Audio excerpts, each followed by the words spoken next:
Oh, yeah, you're not going to get a guttural scream dropping a series to the Marlins of Miami, everybody, but we will play and try to entertain you at least. Here we are now. Entertain us is the kind of the rallying cry of the Tier 1 out there. Good morning, everybody. Get our heads right anyway. Nice, long 5-hour discussion of the San Diego Padres coming up today. I definitely don't wake up in a diarrhea panic about it every Thursday and lay in bed and stare forlornly at the ceiling, especially after a Series L. That totally doesn't happen at all. No anxiety involved whatsoever. But welcome in, everybody. Happy Thursday to you. I'm Woodsy. That is Paul Rindle, the executive producer of the program. Good morning, Paulie. Hey, how are you? I'm doing great. Our cameras are really, really fuzzy. A little technical. Internet issue. It's internet today? Yeah. Okay. It's always something. Always, dude, it's literally always something. I'm sure it'll work next week when I'm in Hawaii. No problem. I'm sure it's going to be smooth sailing. Printers out of paper. Yeah. The internet doesn't work. Our pets' heads are falling off. Look at this. I mean, we are as blurry as can be. This is like Ben and Woods after 16 drinks right there. You look a little bit clear. I look great. Paulie looks fantastic. Ben Higgins is your friendly neighborhood sports anchor. Good morning to you. Good morning.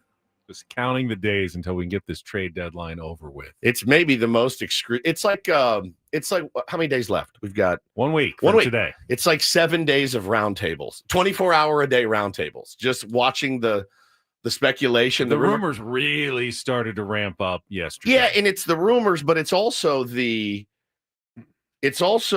Joe Blow's fake trade proposal that makes my hair fall out. It's like, yeah, man, we're going to give you Leo Dallas DeVries for Marcell Ozuna. You know what I mean? Yeah, no problem. No problem. Should we throw in Jackson Merrill in there just to sweeten the deal for you as well? It just gets old. It gets tired. Everybody has sources. Nobody has sources. You just got to kind of take it all with a grain of salt. And it will be interesting, man, in a week's time to know what the San Diego Padres look like, certainly. But listen, we've got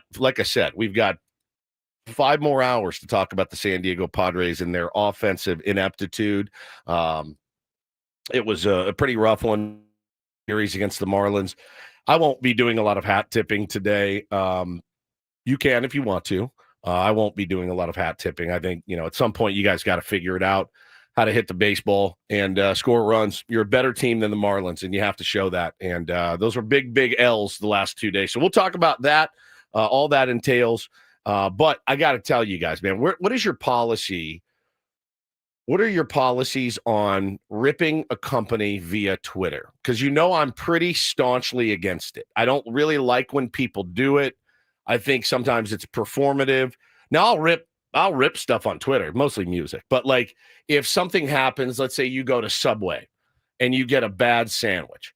Hey, Subway, this sandwich was terrible. I'm very much against that. I agree. I don't think that that's the platform to air your grievances necessarily. Your experience may be outside of the norm. I mean, if you're hearing like lots of people having the same complaints and you want to kind of show solidarity with other people, like, yes, hey, this happened to me. This also happened to me and I want to support you. That's one thing. But if you had a one-off bad experience, that can happen anywhere, and it might not even be the company's fault. You got to give them a chance to make it right behind the scenes. Maybe you did already, but I don't think that that's a great way to go about it. Now, that being said, I've seen people like at Southwest Airlines, and they'll come back, online with their customers and try to make, help you out if you've lost some luggage or whatever. Is this about losing luggage, by the way? Indeed it is, my friend. It might be.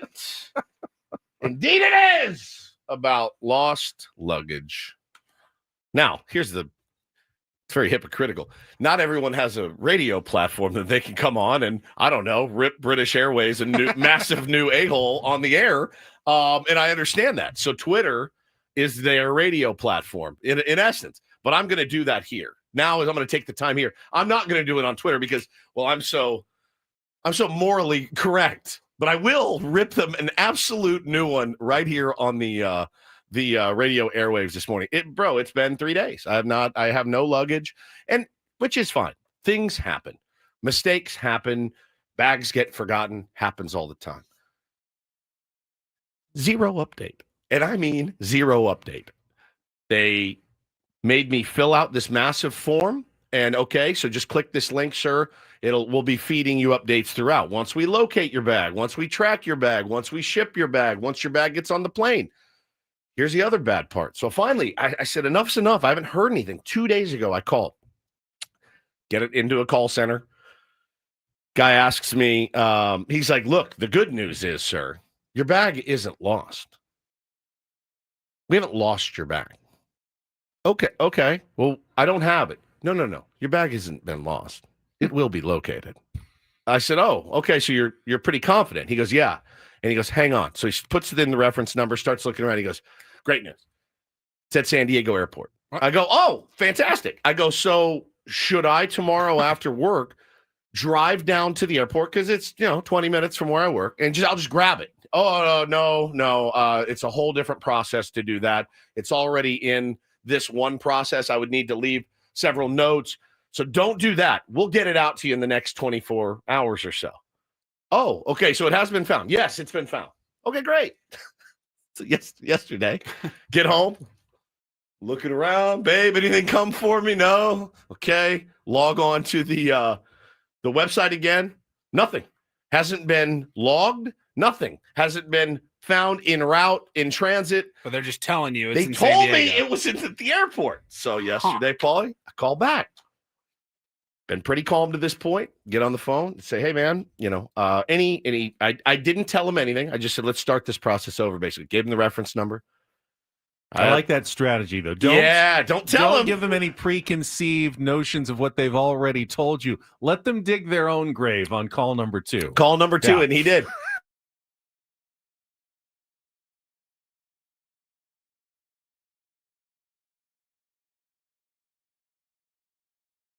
Sir. He says, yeah, apparently it didn't get on the plane in Manchester when you checked it in. I said, okay. I go, well, that's weird because I talked to a guy in your office yesterday that told me that it's at San Diego Airport and I couldn't come pick it up because it's a big, big hassle. Oh, I'm so sorry. I go, so was he just trying to buy some more time? He goes, yeah, I think that's probably what he was trying to do. Oh, my God. So at least he was honest, right? So at this point, man, no one has my bag. I have no idea where it is. I have and so I'm sitting there this morning. I'm like, I need to shave. And I reach down to get my razor out. Look, it's in my bag. I was going to ask you, what's the thing other than your Fabergé egg collection that you miss the most that's in your luggage right now? Probably my Rolex that I put in there for sure. Right. I have this on record. Yeah. Oh, my Omega Rolex. I don't know why I didn't wear it on the plane. I just threw it in there at the last second. The loose diamonds you threw in. Loose diamonds. Oh, my stacks of. I had it was a trip. I took $35,000-$40,000 cash course, with me. as I you just put it would. in there. So it's a real bummer that I don't have my Rolex, my eggs, and my cash. It sucks. It really. Those Michael Jordan game worn Air Jordans from his first game. Those were in there. I wanted to take him to England. Oh, the guitar that Noel Gallagher gave me, the signed Liam Gallagher picture. So anyway, I honestly, dude, the thing I'm missing the most is my toiletries. I'm missing my DOP kit. All my gear is in there. All my stuff. Somewhat replaceable, in the big scheme of things. But inconvenience. Benny, I got medication in there that I need. That's all. That's not there. Clothes that I had just gotten for my birthday, like these really great pants my wife bought me that I took and I love. And, I can replace. It's just stuff at the end of the day. It's not none of this is going to kill me. None of it's going to kill me. It's just a bit of an inconvenience, but it was just funny, man. Like these guys, you got to get your story straight. I feel like if you're a company, you guys need to get your story straight. You need to update the notes in the computer. Paulie's gifts. Paulie's gifts. That's right. Yeah. Paulie's gifts are in there. Come on, dude. British Airways, figure it out. So I don't know really what's going to happen. He's like, can you please give us, 24, 48 more hours? I go, all right, man, I'm going to give you guys till Friday. But what am I going to do? Hannah goes, the worst part of all this. She goes, because we're leaving again on Monday for another trip. I have no suitcase. That's my big suitcase. It's my good travel suitcase. Crap. So she goes, you're going to have to go buy all new stuff. Save the receipts, submit them. I go, they won't just cut me a check for what I say is in there. She goes, no, it's not how it works. I go, so I gotta I got to go out and buy the shoes that were in there, buy the pants that were in there, buy the belt, buy the toiletries, then submit my receipts to British Airways. So they made it so hard on me, and now they're going to make it doubly hard on me just to get back what's mine. Now, what I was thinking in my mind originally, I'm like, you guys stroke me a check for $5,000. We'll just call it a day, which would alleviate some of the double that I paid for this thing anyway. I don't know that's how they work. It's not, Paulie. It's not how it works. I know it's just going to be a bigger hassle. But so my luggage is gone. I have no idea where it is, but I did refrain, and I was proud of my restraint yesterday from not going online like our beloved Adam Jones did a couple days ago, ripping British Airways. I was like, now I feel like I need to go weigh in on his post because that means I'm not the guy that did it. So obviously at some point the airlines decided that a couple of stolen bags really wasn't worth the hassle. Remember, it used to be you had to like match your tags and someone would like check you out from the baggage claim area. You're like, absolutely to make sure right, that you were taking the right bag.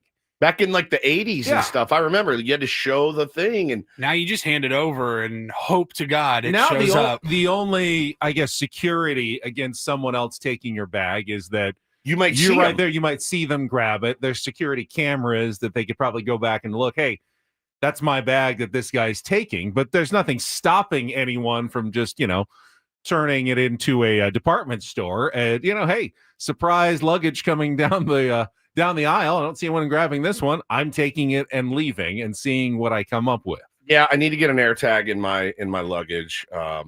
Oh, you've inspired me. Yeah, good. I hope listen. That's really the point of this, is to inspire the audience to. I don't know if that wouldn't be more frustrating though. Just watching it. You call them. You know exactly where it is. Tell them where it is. Yeah, no, I'm looking. It's at Heathrow Airport somewhere. Can you find it? Because I can't get back there and look for it. Yeah. So. It's peace of mind of like it's peace of mind. You would have been able to. You would have been in the air even. You could have checked on your phone and saw why is I landed. It's in Sweden. Like what? How did that happen? Yeah, I hope it gets back. Hope it gets back in time. Either it's in San Diego or it never got on the plane. No, in Manchester. The guy yesterday told me they have not even. It's never got on the plane in Manchester. So I've gotten two different stories, two different guys. Chris says, get ready for a voucher on a future flight and possibly a free drink. I'm not going to England maybe ever again. So they're like, if we lose a customer, we lose a customer, because I don't know how much more. I'm not. Unless Led Zeppelin gets back together and they play their hometown, I don't know when I'm going to go back to England anytime. Maybe the Padres will play a London series. Maybe they would. We can go watch that baseball there. So yeah, man, the AirTag is a good idea. So again, use my misery for your gain and for your power, and to do things the right way. So yeah, pretty tough scene out there for your old pal Woodsy, but I'll be okay. I will rebuild. I will replace everything in there. At some point, I'll figure it out. Build back better. Yeah, that's exactly right. Exactly. Well, I'm sorry that you've had to go through this. It's kind of a no big deal. Crappy 50th birthday present from the airline. No, man. Listen, it's all just small potatoes when you think about the bigger picture. My pops had his surgery yesterday. How'd it go? It went. They had to cut him a little bit more than they wanted to, but my mom said he was in a lot of pain. He's the ultimate boomer, man. No, I don't need any pain meds. I'm fine. Oh. And the guy told him yesterday in the hospital, hey, buddy, we don't give out medals here for not taking your pain meds. Like, you just had major surgery. Take the pain meds. And in my mind, I'm like, what are you afraid of getting, like, hooked or something? You're like 70 years old. Like, you take the pain meds, get through this thing, and come out. Everybody must get stoned. So I love you, Dad. I don't know if you're listening or not. I hope that you're feeling better. Do you worry he's going to get hooked? Maybe. But it's scary about such things. It's possible. Nowadays, I mean, look at his two kids he raised. So like, I kind of get it, but is it possible he's like, it'll be less expensive if I don't take the optional meds? You don't get a discount, dude, on that. So he don't be a hero. Just do. Here's the thing. Do what the doctors and the surgeons tell you. If they tell you take this, it's gonna make you feel better. Take it. But I love you, Pops. I hope you're feeling better. Yeah, I was a little worried yesterday. Talked to my mom. He had something with his eyes too. Like, his eyes were in a lot of pain. The adhesive that they tape your eyes down got in his eyes or something. So he had a rough one, man. He had a really rough one. So thinking about him today, certainly. And, it certainly does. It puts things in perspective. That's what it always does. We've got our health here. Hopefully you out there have your health. And, hopefully my dad gets through this and is swinging the golf club again real soon. I'm just hoping I get through today. Got a long one. Yeah, buddy. You have a real long one. We're here until 11 through the roundtable this morning, and then I go to work at Channel 10 like I normally do. But tonight, I'll go straight from work. It's the Best of UT the Fan Choice Awards dinner. So we'll find out if we won any prizes that were voted on by San Diego's readers of the Union Tribune. Best radio show, best morning drive show, best sports radio show, best TV sportscaster. Lots of categories that I feel like I'm going to go up and I'll be kind of disappointed. But this is going to suck if you go. Your boss asked you to come, which leads me to believe that he or she has paid the fare to get in. They bought a table. Bought a table. Yes. Ben, I'd like you to accompany us. That would make me feel excited. Mm-hmm. Okay? Based on the fact that we know how it works now. Pay for play.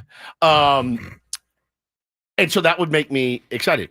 We don't have one here. So I'm assuming they're going to be like, well, these guys aren't here. Let's give it to... They're not going to know you work at 97.3 and Channel 10. Correct. They're going to see it at the Channel 10 It is table. possible to know that I'm the same person that works for both. It is possible. I will be there, but we didn't pay the freight. Now, we did win one year when we didn't go, correct? Yeah, correct. So it's possible. Mm-hmm. Maybe if no one buys the table, they have to give it to someone. So well, that's your chance to win. If you win, please text us. Keep us in the loop on that. So you got to go to like a gala tonight. Yes. What are you wearing? I brought a jacket and a different shirt, and gonna go summer, but not formal, but not casual. Okay. No tuxedo, no suit. It's just at the Marriott Mission Valley. I don't think it's televised or anything with like I don't even think it's web streamed. Big orchestra. Who's the red carpet host? Do you know? It's Mario Lopez. Live from the 75th annual Best of Awards. Here's your host, Conan O'Brien. I don't think that. Hey, Comic-Con is in town this weekend. There could be a huge celebrity appearance. Who's the musical guest tonight? Who's playing? Foo Fighters are here. Foo Fighters. Yeah. Buckingham Nicks. Buckingham Nicks. Yeah. Yeah.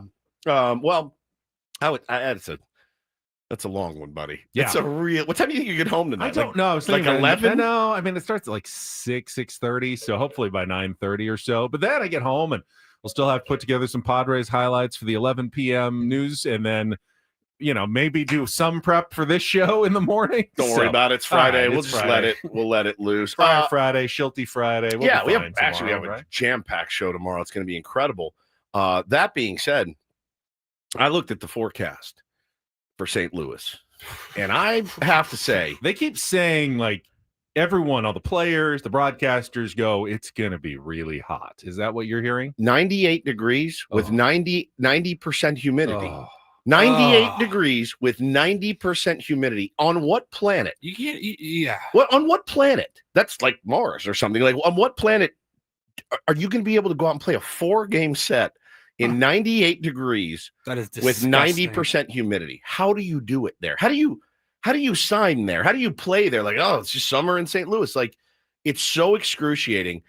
Who I feel bad for is, like, what did Xander Bogaerts do on the plane? Because he cramps a lot. Is he just like shoveling like bananas down? Like, hey, you have to eat 14 bananas before the game tonight and drink this giant vat of salt water. At least the first 3 games are all night games, but it's still Sunday's a day game too. It is hotter than fish grease out there, too. So, Schultz going to be like, I love it. This is my favorite. This is how I grew up. Home sweet home. Home sweet home. Sweet home St. Louis. How fantastic is that? It's great. It's great. So, but listen, no excuses. You got to go out and beat this middling Cardinals team, just like you needed to beat that middling Marlins team. Yeah, and Cardinals are scuffling. You want to kind of deal a knockout blow. Crappy series loss, and don't let it become a trend. Bro, you have to get on that plane, losing 2 or 3 to the Marlins. Like, well, at least we're flying into the inferno of hell to go play 4 games. Oh, by the way, against Sonny Gray tonight, who's you've never beaten ever. So yeah, man, it's a tall order, but we're gonna see if these guys can take the heat, literally. We also have a pretty busy show for you today. We will set the menu, tell you what we've got coming up here between now and 10 a.m. right after Kelly's first check of traffic here on 97.3 The Fan. From the 855 Get Ross Traffic Center, protecting San Diego after accidents or injury, here's Kelly Danick. This summer sizzling traffic report is driven by local and veteran-owned Manny Sedano Ford in La Mesa. Good morning. Up to kind of a busy start, guys. Starting with this rollover crash. East 54 at the South 125 connector ramp. Got the left lane of that ramp blocked. Also getting reports of a possible encampment fire. West 54 right at the South 805 connector. Some smoke visible from the right shoulder. 2-vehicle accident westbound King Freeway just before the 805. That's over to the right shoulder. And now southbound side of the 805. Just past Sorrento Valley, we are getting reports of a stalled vehicle, and they have to run a brake to clear that. Got a buck? Get a truck at Manny Sedano Ford in La Mesa. Lease the all-electric 2025 Ford F-150 Lightning XLT for just $1 down and $327 a month during the hot summer sale this July. For more details on these offers, visit SedanoFord.com. And Kelly Danick with Ben Woods, San Diego's #1 sports station, 97.3 The Fan. First half of the show today, tons of Padres talk. We'll have our crap up of an unfortunate game, a winnable game against the Marlins yesterday, but they could not seem to solve Sandy Alcantara. We'll go through the highlights with Jesse and Tony. Plus, the rumors were flying yesterday, including lots of talk about Dylan Cease possibly being part of the sell plus buy strategy for the Padres at the trade deadline next Thursday. We'll discuss some of those rumors, how realistic they seem, what you think about them coming up here in the first half of the program. We'll also have Don't Do This, and we're moving the Rindle Report up early with some other headlines at 7:35 as well, MLB news and notes, because in the second half of the show today, we are jam-packed. It is Smart Baseball Thursday. Eno Saris from The Athletic is going to be with us. He wrote a piece yesterday about how the Milwaukee Brewers may have unlocked some sort of secret formula that could be very, very successful for them potentially in the postseason. We just saw them sweep the Los Angeles Dodgers their entire season series. The Brewers also have the best record in the National League against winning teams. They may be for real. We'll talk to Eno about that, the trade deadline, and more. And then in a 9 o'clock hour, we didn't have a Wednesday, a Major League Wednesday guest. Yeah, Greg Big League Vaughn, Wednesday, because we had a Big League Wednesday because we were a short show. But Greg Vaughn is going to be with us. So it's a Big League Thursday. Former Padres outfielder, and he's going to be at the golf tournament we're going to be at on Monday. But we were just talking beforehand. Greg Vaughn, of course, was a major trade deadline piece the Padres acquired from the Brewers in 1996. And, it turned out 1998 to be the star of that season with 50 home runs. But 96 was tough for him coming from Milwaukee to San Diego. And we'll talk with Greg about his memories of that trade deadline and more from his time with the San Diego Padres.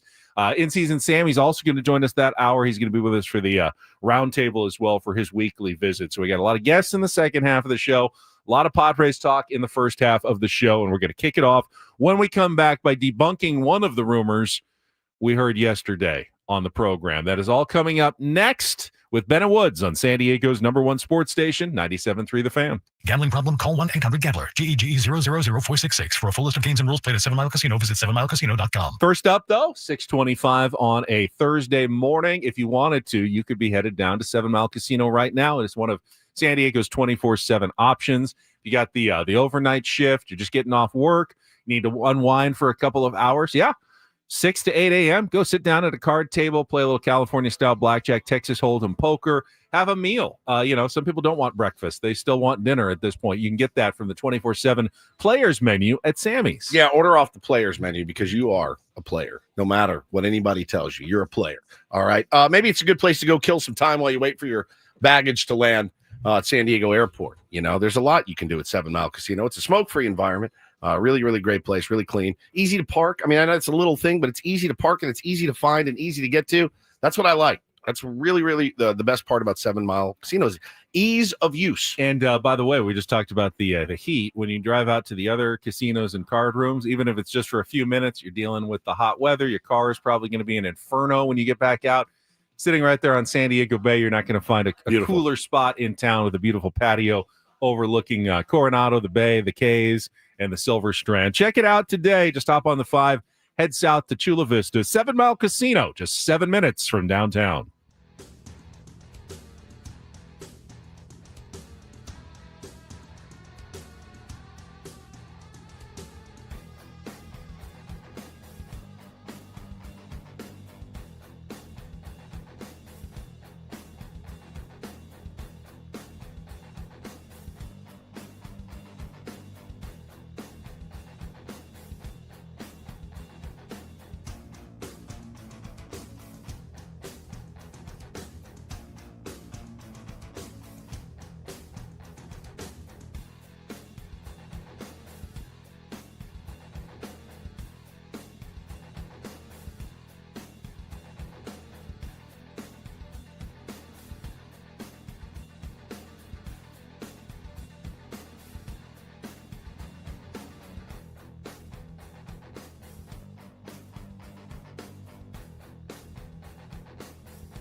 Hey players, things are about to get real here in San Diego.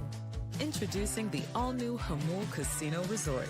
With a 200-room hotel tower, exciting new eats and drinks, plenty of new places to play, and a luxe spa and salon. Hello, rooftop pool and deck. It's where players can play their hearts out and enjoy all the perks that come with it. It gets real this summer at the all-new Jamul Casino Resort, the players' place.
Well, look at who's now appearing on video, clear and in high definition. There you are, Woods. I made it. He's in our YouTube stream. Finally. Welcome back. So yesterday we spent a good deal of time talking about the reported rumor from Hector Gomez that the Padres were close on a trade to acquire Marcell Ozuna from the Braves. Even had names going back, Francis Pena and Ryan Bergert. And we thought, well, I mean, he's been right before. He's been wrong before, as most of the baseball insiders are. As the day went on, though, you started to kind of feel like this wasn't really a true rumor. And then Mark Bowman, who is the MLB.com beat writer for the Braves. Now, maybe he's wrong as well, but, as a beat writer, there with Atlanta and talking to everybody involved, he said, according to my sources, and I'm assuming he's got pretty good Braves sources. Alex Anthopoulos. The Braves and Padres haven't had any discussions of any kind. Just make stuff up, dude, about Marcell Ozuna. So he would be the AJ Cassavell of Atlanta. He is there every day, connected. He's talking to people. He's not going to tweet that without doing some due diligence and feeling fairly confident that he's not, pushing someone's agenda. So that just appears to be a completely false trade deadline rumor.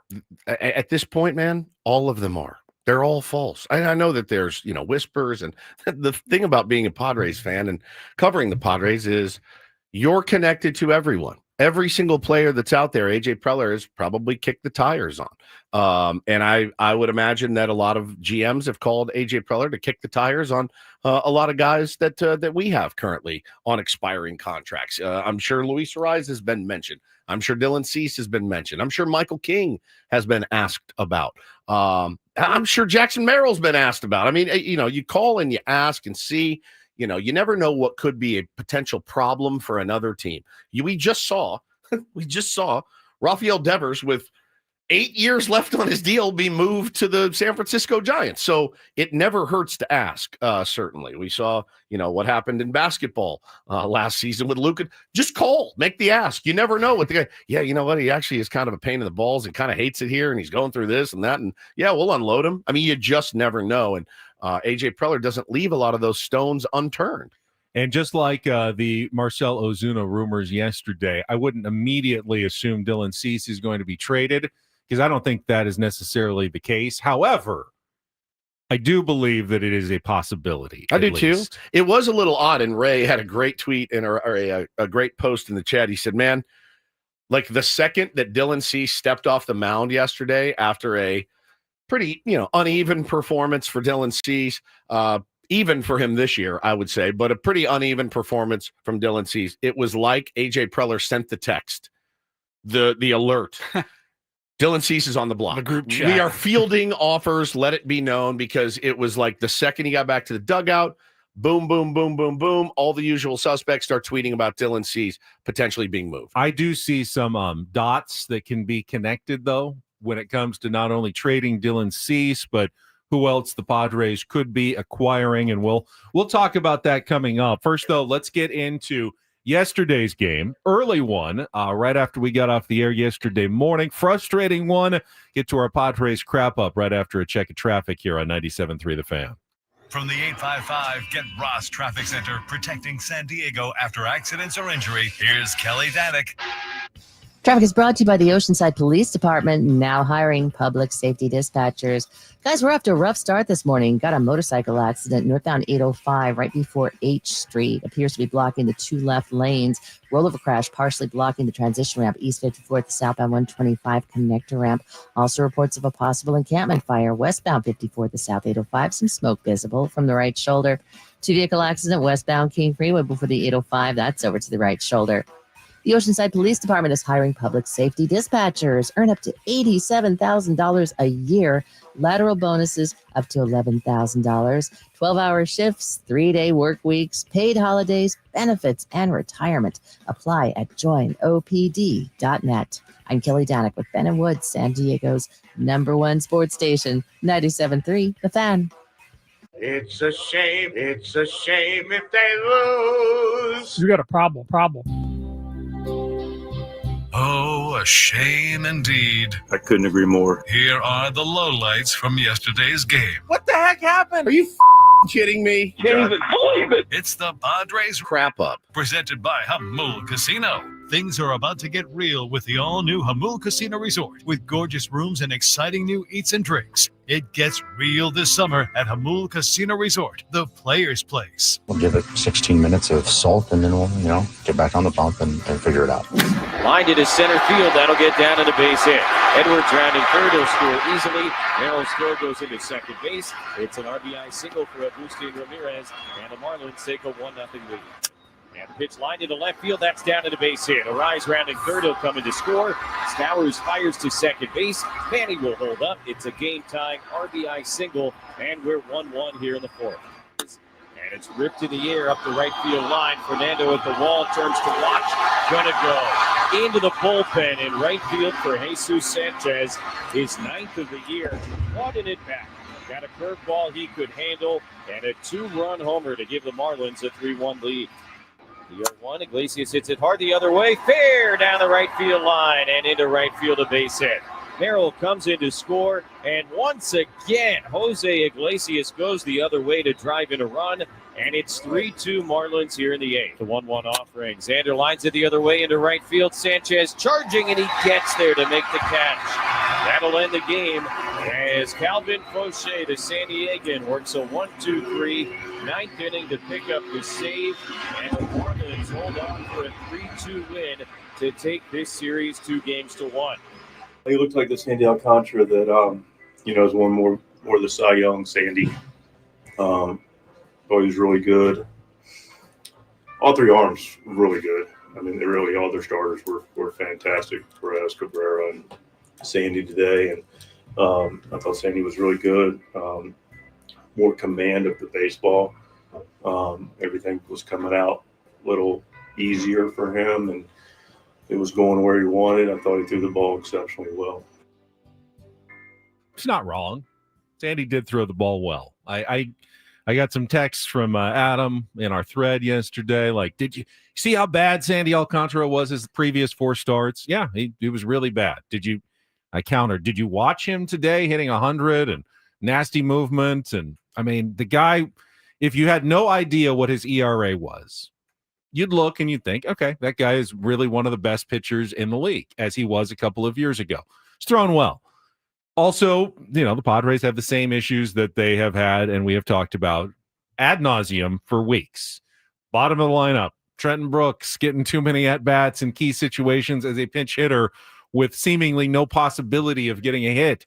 Same issues that the Padres have had come back and haunt them in a pair of 1-run losses that cost them a series in Miami. Listen, you're going to be the get-right team for guys like Sandy Alcantara, Brandon Pfaadt, who Adam also mentioned. You're going to be the get-right team until you get those offensive numbers up. Is it a symptom of Sandy Alcantara being really, really good, or did he miraculous? It's weird.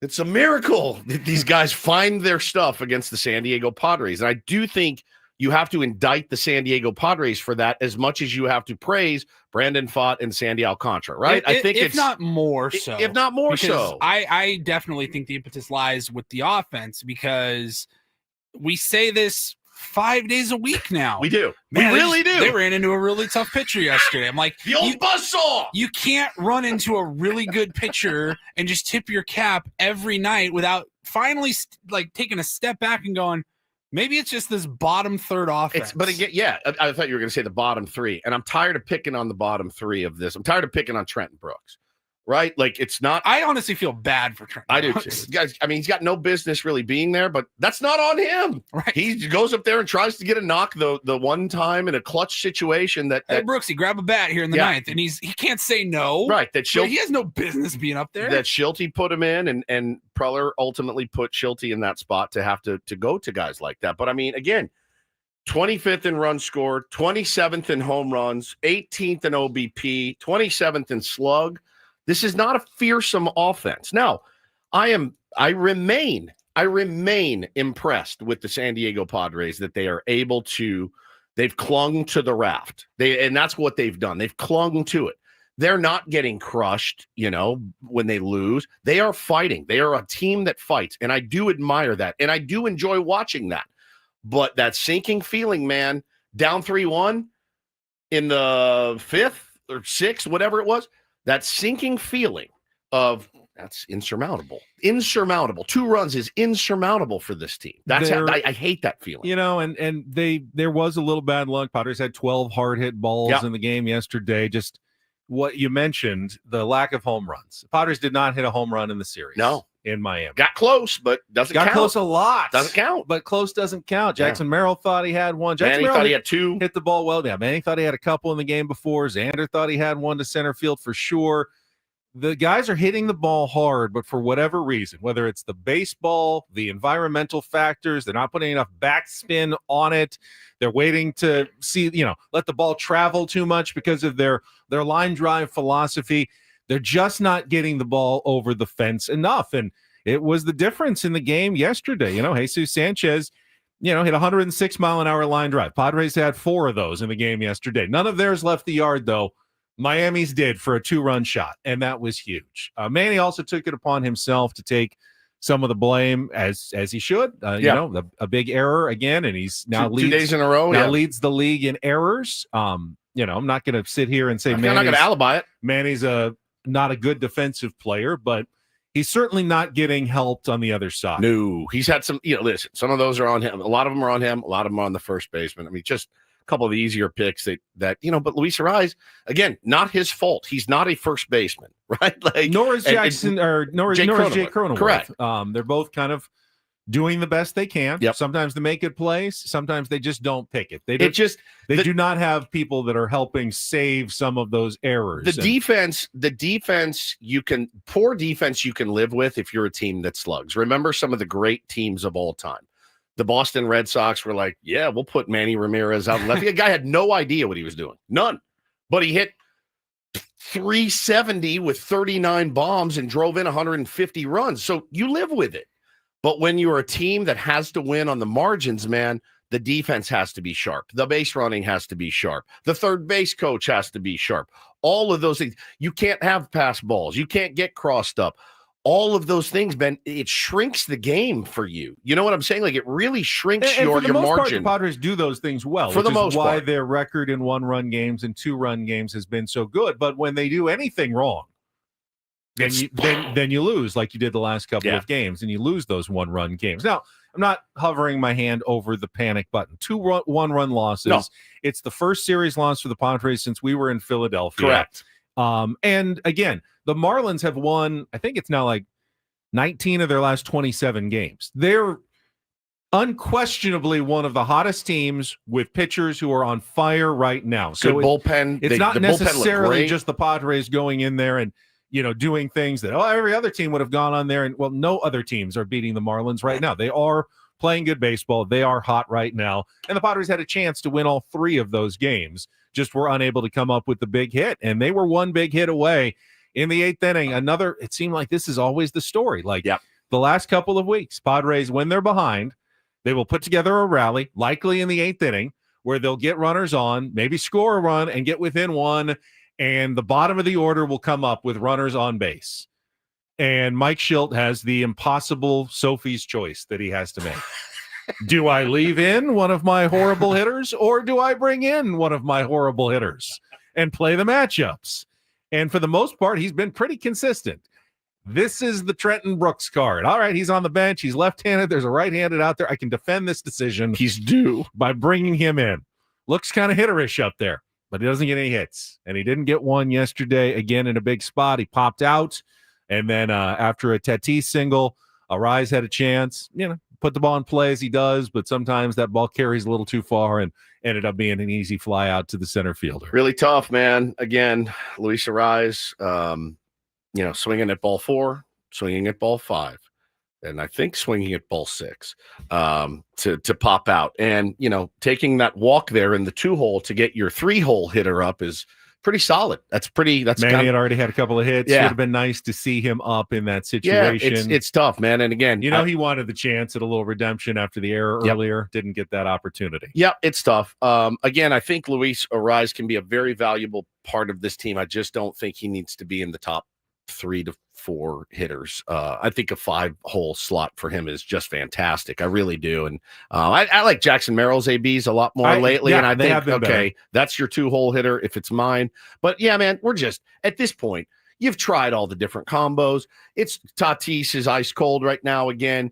It's just I feel for them because they just can't find the formula. But again, the numbers are what speak. Gavin Sheets is kind of scuffling. He's scuffling. Not seeing the big Sheets bombs since the All-Star break as well. Why don't we get the dad power, the dad strength for the Manny didn't have. Manny was terrible after he had a kid. I kept waiting for the dad strength. It just doesn't exist in San Diego, I guess. But yeah, man. So Gavin Sheets is scuffling. Toddy scuffling again. Luis Ariz is, he's swinging at balls outside the zone, which he does. He does that all the time. I think, again, he can be valuable. I don't think he's in the right spot. But again, they've tried all the combos.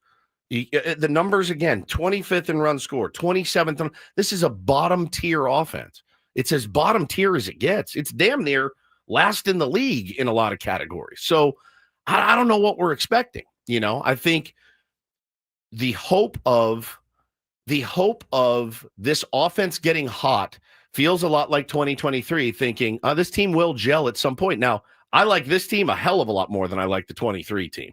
There's way less ego. There's way more working together. They're grinding way harder than that team. So I don't like to make that comparison. They're also in a playoff spot. They're in a playoff spot. Never really was. Spot. Yeah. But the final piece of the puzzle here, though, from yesterday has to be Dylan Cease, who looked in his first start to open the second half of the season like maybe he had figured something out, and comes out yesterday. Not bad, but just wildly erratic, super frustrating, inefficient, and ultimately not quite good enough to help the Padres win a game. 5 innings, 96, 95 pitches, 4 hits, 3 runs, just 2 of them earned, 5 strikeouts, 3 walks, but uncompetitive pitches. Mudd always makes a good point on the television broadcast, going, kind of tell Cease when he's good, his misses are close. They're tempting. They're an inch or 2 outside the strike zone. They tempt the hitter to try to swing at it. When he's been struggling,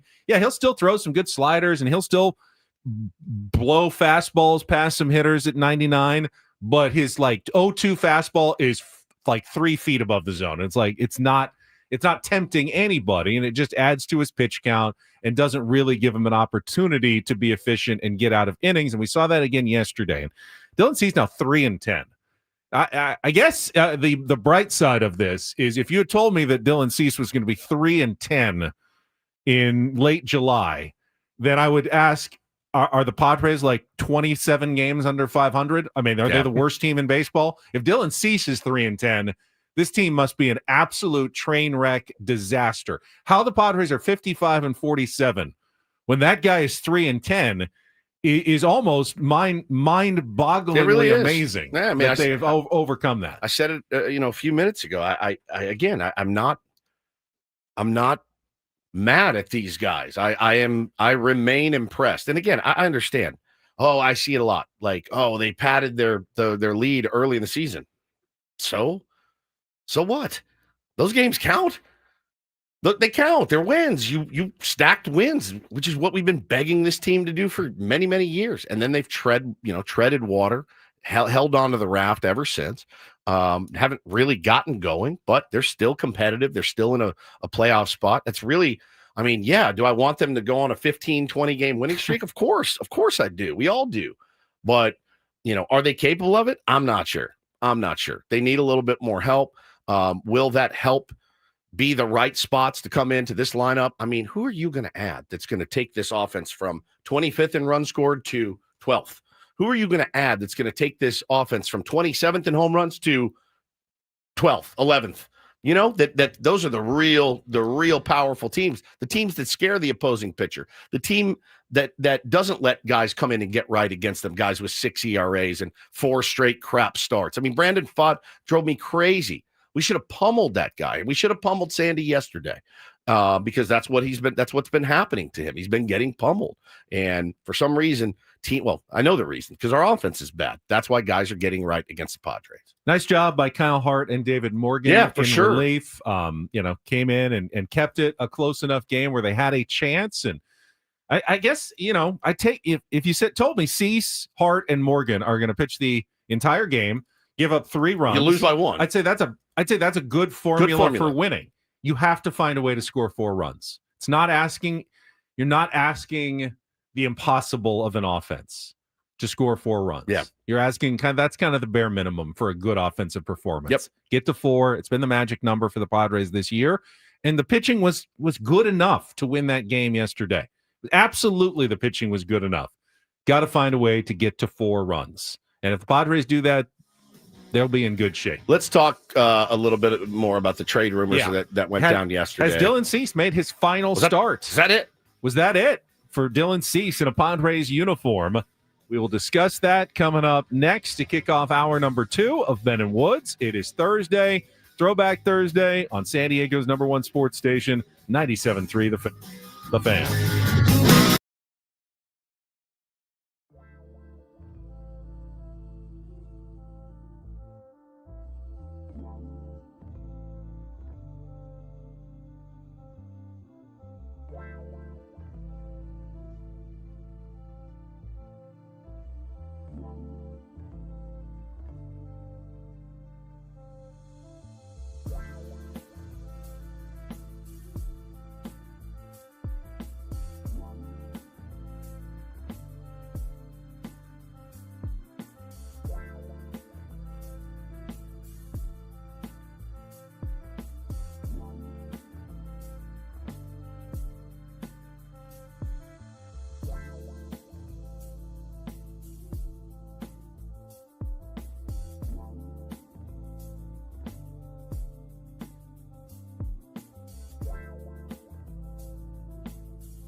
All right, we're going to try something a little bit risky, but I want to get under the hood and see if we can kind of explore AJ Preller's brain for a second and what he's thinking going into this trade deadline. I know. Good luck. Like Morning, I said, guys. this is risky, but with the rumors that were popping up all over the place yesterday, national media, even local reporters as well, about discussions that have gone on involving Dylan Cease, trade rumors involving Dylan Cease. Well, yeah, if the Padres were 10 games under 500, of course, Dylan Cease would be available, Michael King would be available, Luis Arraez, everybody would be available. Probably already be gone. But Padres are not. They're still a game and a half ahead of the Giants in the wild card race and are in good position, at least 50% to make the postseason here. So why would they be entertaining the possibility of trading any of their key pieces down the stretch? There's a chance that Dylan Cease ends up pitching well still at the end of the season, and you would want a guy like that in your rotation. So what is the thought process, Woods, here of Dylan Cease potentially being made available, in your opinion? I think it's you're not going to re-sign him. He's a Scott Boras client. He's been ineffective. Honestly, he's been ineffective. That's part of it. But the stuff has never wavered. The stuff is still, they do a good job on the broadcast of reminding you, hey, he's still top 4 in strikeouts. I mean, he can still get swing and miss. If you're a team that, this is what's so weird to say, if you're a team in the hunt, you could use a Dylan Cease.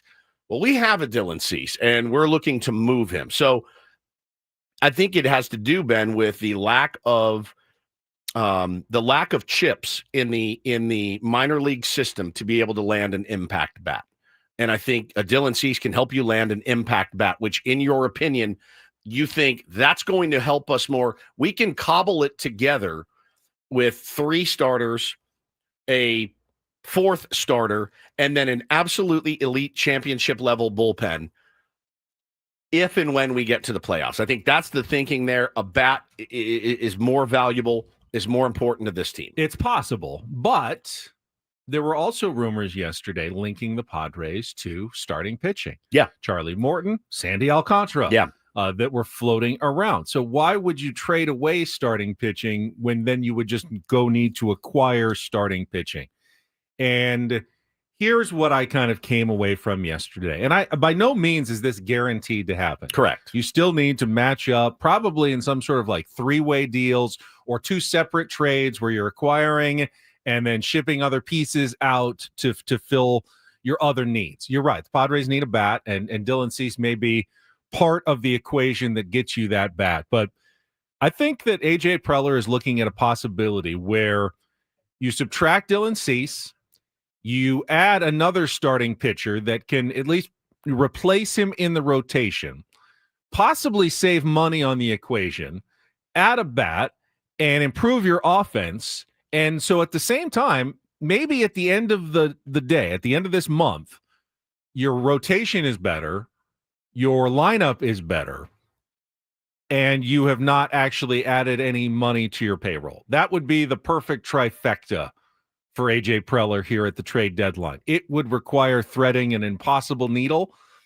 and he's going to have to trade one of his players. And Dylan Cease is probably the one that is the most, as you said, appealing to other teams, just because he still lights it up on the radar gun. He still has one of the nastiest sliders. Every pitching coach in baseball probably thinks, hey, I know Ruben Niebla is the pitcher whisperer, but maybe he's whispering the wrong things. I get my guy in there, couple of tweaks, we are good to go with a potential ace. There are no other aces necessarily that you're going to find at this point. Starting pitching is a little thin. That gives AJ some leverage, but, he can still fill on the back end with someone else. And he's got Michael King hopefully coming back as well, which is, as you said, a huge factor in the thought process, I believe, leading up to the trade deadline. Yeah, I agree. And there's a couple of guys, Andrew Bailey in Boston and Matt Blake in New York, that would probably love to sink their teeth into one Dylan Cease. Both teams think they're still in it. They think they're a starting pitcher away in New York and Boston. As far as bats go, I think both teams have matchups for the San Diego Padres of bats you could absolutely use. I did see Marcelo Mayer got taken out of the game yesterday, pointed to his wrist. Now that's just one more player now that you weren't going to trade for Marcelo, but You're going to need now they need to replace Marcelo and this big glut of players that they have. Now they're one down, so that's one less that you can pull from the Boston Red Sox. So yeah, man, it's a crazy week. Not only is it a crazy week because we're going to make moves and add and subtract. It's a crazy week too, Ben, because there are teams fighting for their lives, right? Fighting for their lives. They're trying to prove to their ownership we're worthy of an ad. We're worthy of adding a starting pitcher. We don't want to sell. Or so I was going to say simply just don't sell. Don't sell. Let us ride. Let us ride. This. Yeah, exactly. Like don't unload the farm like the Arizona Diamondbacks are probably going to have to do right now. So it's just a huge, huge week in baseball. I see in our chat, not Charlie Morton. I mean, what a huge downgrade that would be from Dylan Cease. And obviously on the surface, that is very true. You're taking a pitcher in his prime who throws 100 for a 41-year-old aging guy who has struggled. But keep in mind, you're not acquiring any numbers that they've had before. You are simply acquiring someone for the next 2 months. Last year, we mentioned it yesterday, when the Padres picked up Martin Perez from the Pirates, we all thought, what the heck? Why would you add this guy? I don't even want to see him pitch. I'm hoping that he never has to pitch for the Padres. We were like openly on the air. We're like, what are we doing, man? Martin Perez? Again, he caught lightning in a bottle. And AJ did a good job at catching lightning in a bottle. And that's last year. That's his job. That's his job. That will be what he is looking for. If he pulls off this deal, he's hoping to catch somewhat lightning in a bottle. You don't need a guy who's going to be good for a decade. You don't need a guy who was good or bad in the first half of the season. You just need a guy who you think might pitch well for 2 months for you. And Charlie Morton has pitched in the playoffs before. He's pitched effectively in the postseason before. It's not the disastrous acquisition that you might think it is. Now, it could end up being bad. If Dylan Cease lights it up, he's the guy you want to keep in your rotation the rest of the year. But he hasn't. They haven't been able to figure it out. You might be able to turn him into other pieces or other chips that allow you to trade those for other pieces that can help you more now. If you move Cease, like whoever fills into the rotation in his place, they won't be a better pitcher. They won't have better stuff. No, they won't have better stuff, but they may be more effective. Right, correct. Well, my point is you're hoping to make up for some of that with the added offensive production in that trade. Whether or not it works, I have no idea. David J. just said, look what he's done, Morton, over the last 6-8 weeks. He's outperforming Since Dylan May Cease. 10th, he has 9 starts in which he has allowed 0, 1, or 2 runs. I will take that today, and he's not going to cost you a fortune. And he's got postseason experience now. He's not the massive. If you come away at the trade deadline for trading Dylan Cease for Charlie Morton and you don't get an impact bat, that's not what I'm talking about here. So it's not even that. I don't think it's. Let me ask you guys this: if he went out yesterday and pitched lights out, are we discussing this today? I think the answer is no. I think yesterday, being so uneven, being so kind of out of focus, I think that had a kind of the nail in the coffin for Dylan Cease. I really do. Like, had he gone out yesterday and gone, got 16 out of 17 hitters and went 5 2/3, and you came out with a win, I don't think we're having this conversation. So what happens when he pitches again on Monday? He hasn't been traded yet, faces the Mets at Petco Park. If he shoves, do you not trade him? Or, does his value go up immensely going, everyone's looking at this last start. Okay, let's pull the trigger. But then you're like, I don't know. Do I really want to give him up? Conversely, if he's bad, you go, yeah, get rid of him. Then everyone's going, I think, again, like I've been saying all year about Dylan Cease, as rough as his year's been, the stuff is still there. And he still gets swing and miss. And he strikes out a bunch of guys. He's valuable. Somebody's going to somebody looks at him and say, change the scenery, get him out of there. Let me work with him. I know exactly what he's doing wrong. Look, all these guys have egos, and when you have raw stuff and talent and a track record like Dylan Cease, you take your chances there. And no fan base is going to rake you over the coals for trading for a 3-10 Dylan Cease. They're not. Now, today's example is Charlie Morton. He's with Baltimore.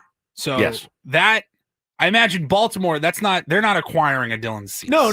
This would, again, you're threading the needle on a multi-team type of deal. That's what I'm thinking. I'm like, I'm so fascinated by how these processes work. Like, is it simply just a 3-team trade? Or may be 2 separate deals. Does he go out and then which happens first? Do you go get Morton first, then trade Cease, or do you trade Cease and then have to go get Morton? Right. Like, I don't know. I really don't know how it works. It's so complicated. I mean, what if you could figure out a way to get Ryan O'Hearn, and Ryan O'Hearn is your first baseman, and pick up Charlie Morton as well, and you trade Dylan Cease to this team, but they trade a bunch of prospects to the Orioles. Yeah. And here we go, man. Now we're cooking. Now we are absolutely cooking. Now, I understand Ryan O'Hearn is a lefty, but I look at Ryan O'Hearn's profile. He's in my opinion, he's, knock on wood, can't miss guy. He is a guy that's going to come in and he's going to rip doubles at Petco Park, and he's going to drive in runs. He's going to solidify that position. And that then makes maybe Jake Cronenworth expendable, which I would hate to see because I think he's a very valuable player and a great dude in the clubhouse. But again, there are a lot of options for AJ Preller, even though the traditional route of just saying, all right, man, I want him. I'm going to give you 2 prospects, and then I'm going to call this next guy. I'm going to give you 3 prospects. I think that those days are gone, at least this season.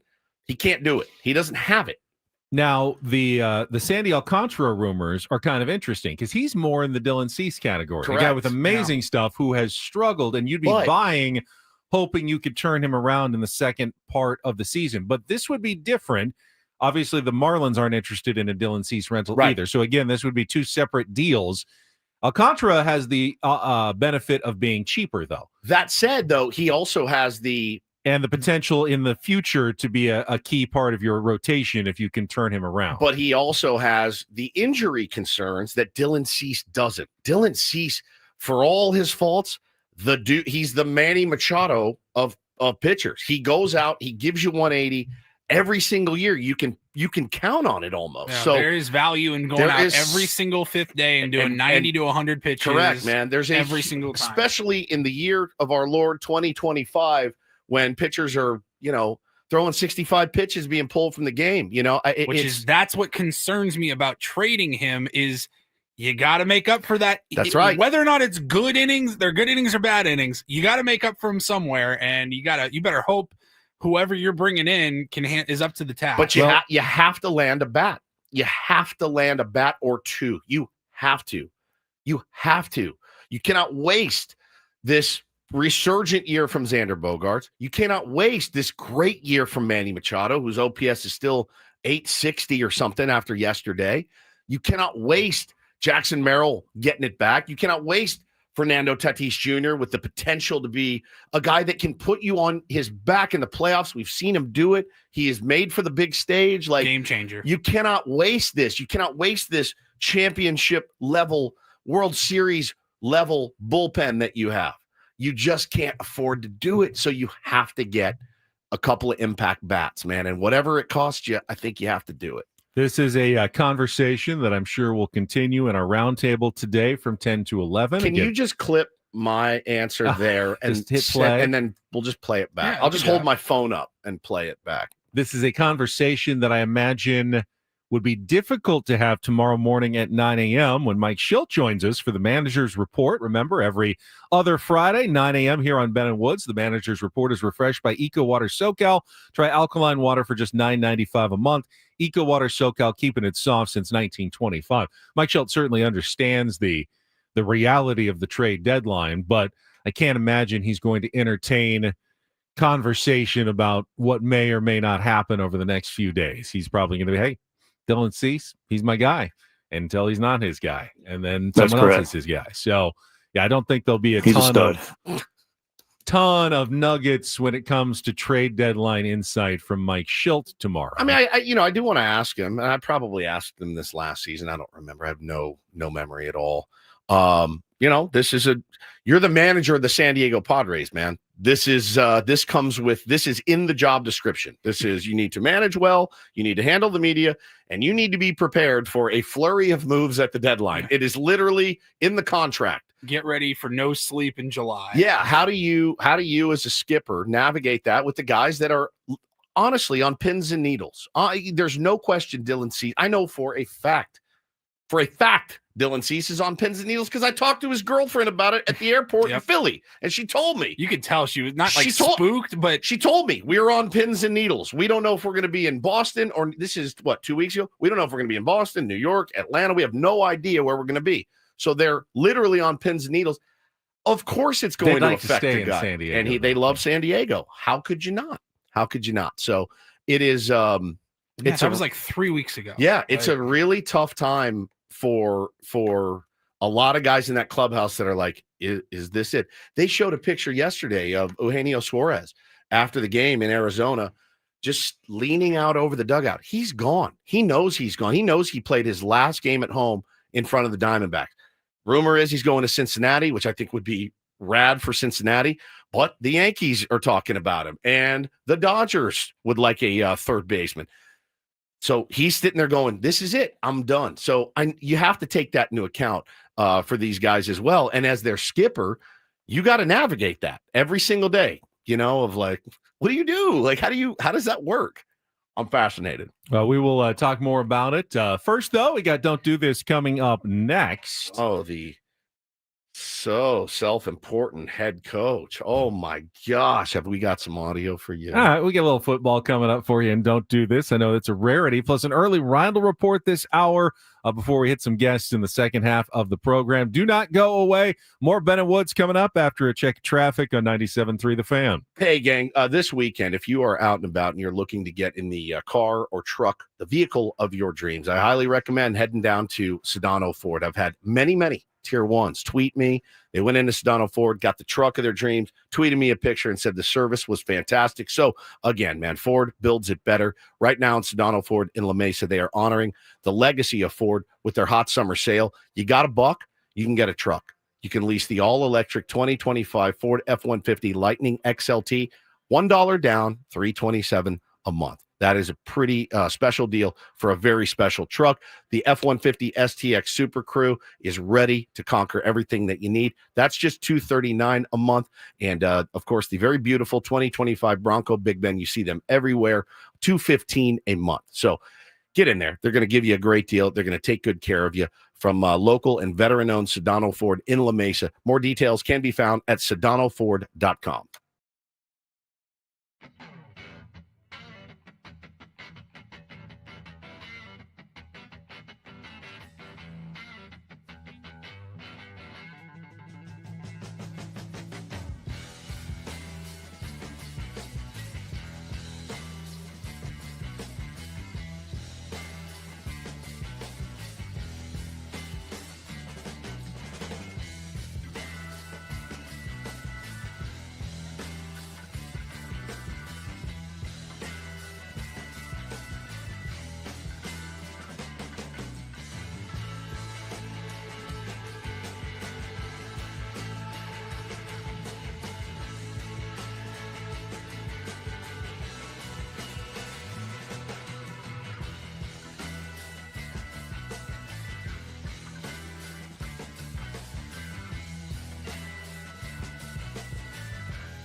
Hey players, things are about to get real here in San Diego.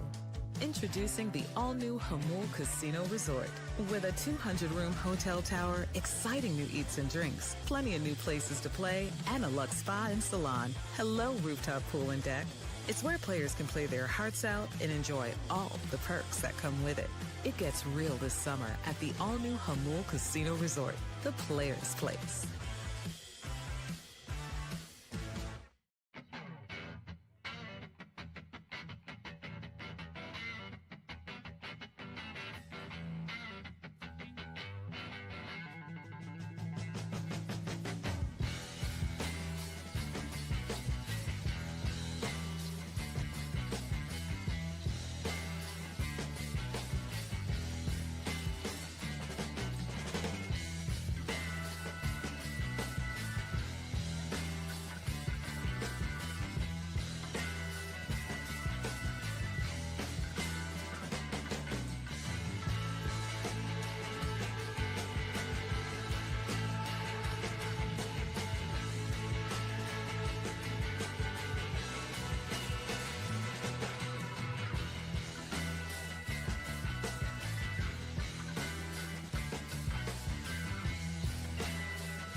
Don't do this. Brought to you by Trust and Will. Don't. Leave your entire estate, house, kids, and life savings up to chance if and when you die. Do. Set up a Trust or Will online at trustandwill.com. This is a lot more affordable than you think. Visit trustandwill.com for more info.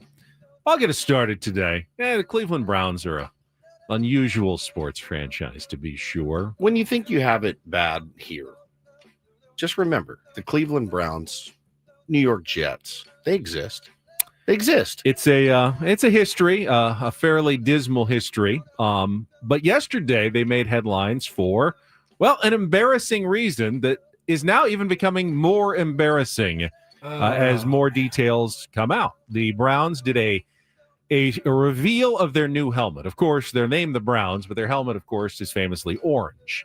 But they have a new alternate brown helmet. Okay, that makes a little sense, and it looks pretty cool. They did it by putting a giant inflatable helmet on a raft in Lake Erie and then pull off a tarp and reveal their new helmet. But during, and you probably saw the viral video going around, during the reveal, one of the Browns photographers who was on the barge was kind of stepping to his right to take a shot, then stepped where there was no barge anymore and splashed into the water. Yeah. Haha, yes, the video did go viral and everybody was talking about the Cleveland Browns. However, speculation has now centered over some suspicious details about this video and whether it really was staged. One of the big points that was made is that whoever shot the video, like the bystander that caught this video, interestingly, they were shooting it in 4K. It wasn't just like cell phone video. It was like high quality video, and it was very focused on the guy who was about to fall into the water, not the actual helmet reveal. You didn't hear? The guy that gave the video is actually Martin Scorsese. He was happened to be there and had his crew there. So yeah, it begs the question: was this a smart? If this was truly like a staged event to go viral, was this a smart move because it worked, or are you just undermining your credibility even more? No one likes to think they're having the wool pulled over their eyes. I think, either way, it's funny. Either way, if it's staged, pretty good idea, right? Like that's a pretty good, funny idea to stage it. And the guy's like, all right, I'll wear it. I'll pretend to step over here. Seeing different angles of it, it made me think, yeah, this might have been. I mean, if you're He's not funny though. There was like no rhyme or reason for him walking the direction he did, and he just like it was like a cartoon. Yeah. They just pulled the rug from under him. He's like, oh, what? I'm in the water. It was funny. If you're the Browns social media team, do you feel like, yes, this will be kind of embarrassing for us, but who cares? We're already the Cleveland Browns. Yeah. Let's just roll with it. You're gonna have to wear it. Let's have some fun with it. I thought it was. Yeah, it does sound like an Adam Klug idea, to be honest. Orthodox Evans just said, oh, he's salivating over that right now. Salivating. Yeah, look, either way, funny. Funny video that I watched a dozen times. Right. So Yeah. mission accomplished either way. Pretty funny stuff. This one was interesting. So I saw yesterday the Green Bay Packers tweeted out, this is why we have a no phone policy. And I went, well, what could this possibly be? Did a reporter at a Matt LaFleur press conference, did they get a phone call? Well, it was a little bit different. Is it a no phone policy or just a silence your phones policy? You can't ask reporters. You can't ask reporters not to have their phones. Like, we need to leave them at home or something. You put them in that bag and seal the bag like they do at elementary schools. No, this is a keep your phones on silent policy. And he was in the middle of answering a question, and this happened. He had a great offseason. I think this is.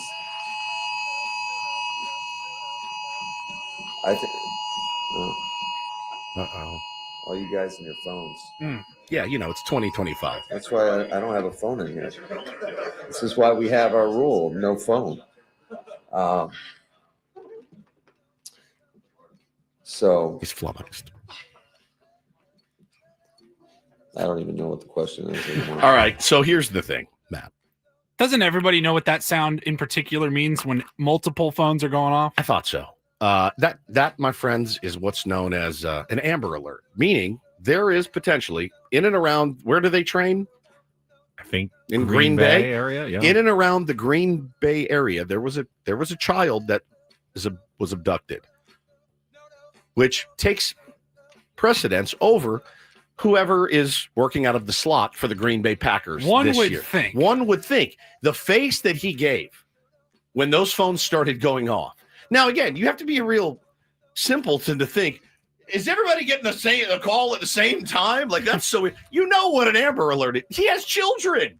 What if it was Matt LaFleur's child that had been abducted? I think he would – it could have been like an earthquake warning as well. Correct. And again, there's nothing you can do. You can silence your phone. Other than turning it completely off, that alarm is going off, and I think it's a good you shouldn't do that because it might be something really important, like earthquake about to strike. Correct. When those don't alerts turn that alert off. It's once or twice a year, maybe for me. Scares the hell out of you. But that's the whole point. Yes. They want you to check your phone. Yes.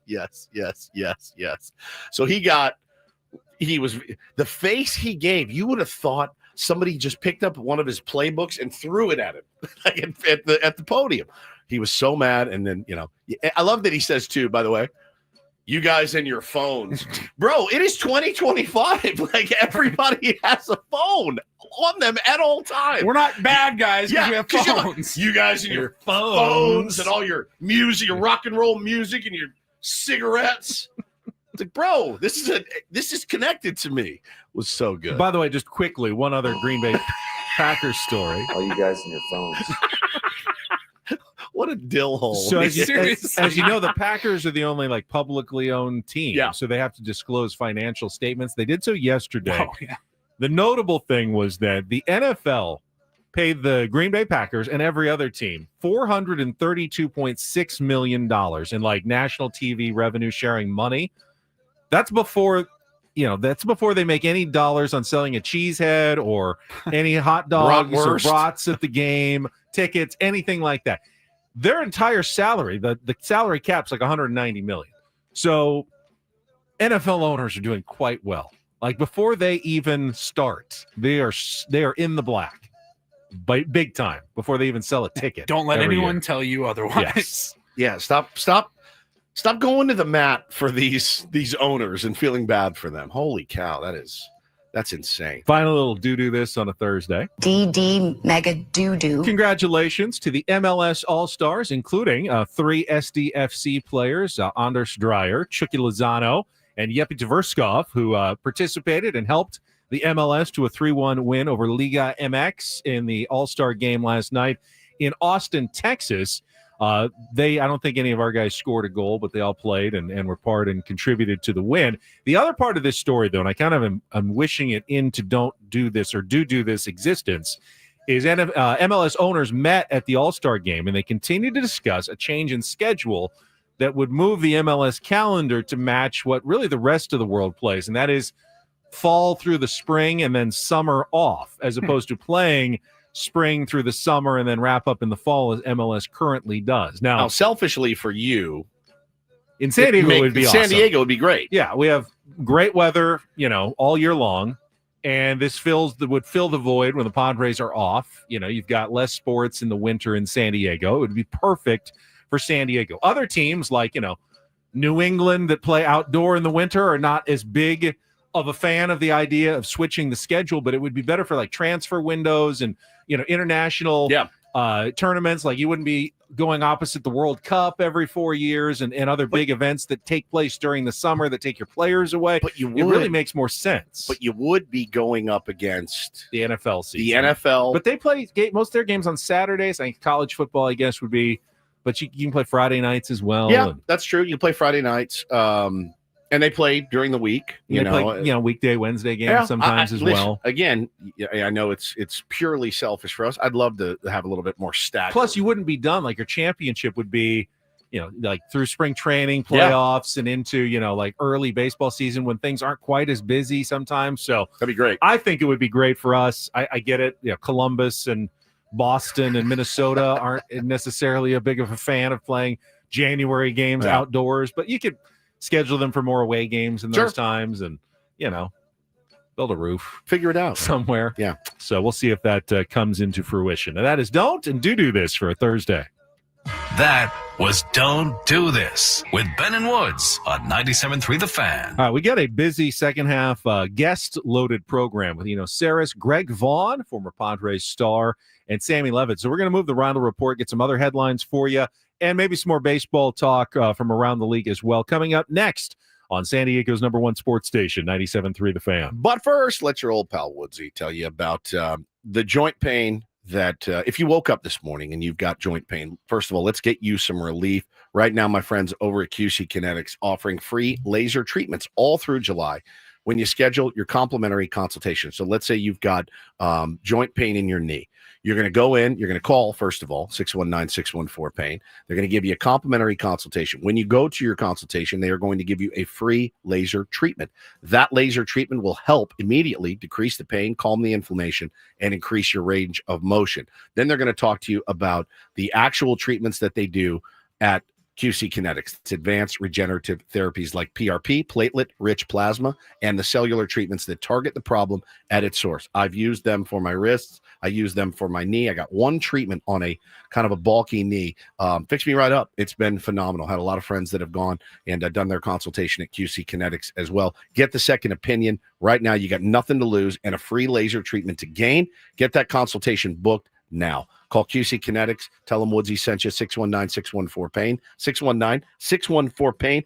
They got locations in Torrey Hills and Hillcrest. It's QC Kinetics at 619-614-PAIN.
Hey players, things are about to get real here in San Diego.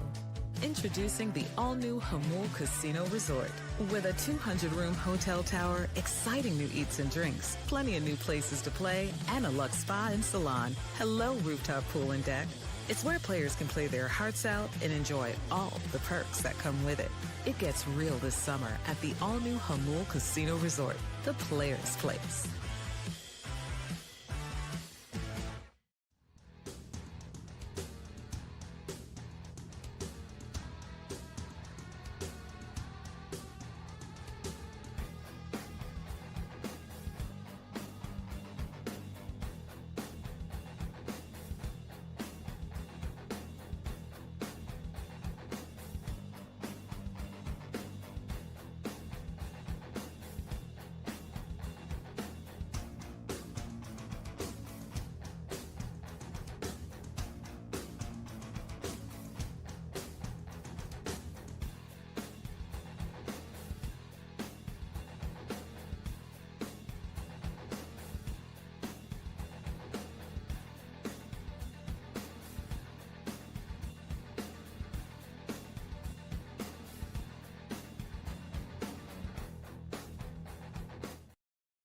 Couple of other Padres notes, and then we're going to get to the Rindle Report a little bit early this morning. The Padres did sign their first-round draft pick yesterday.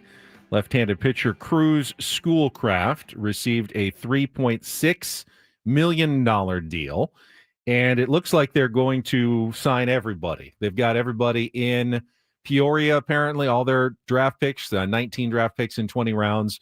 They're for physicals and medicals, so they were able to get Cruz Schoolcraft signed, and likely those two high school catchers as well, and all the college picks that they made the rest of the draft. So that's good news for Chris Kemp and AJ Preller that they were able to get everyone to sign on the dotted line likely. Yeah, do yourself a favor. If you're on Twitter, X, go to @Cruz Schoolcraft and give him a follow. The traditional spelling. Kruz, yeah. Cruz Schoolcraft. Rolls off the tongue.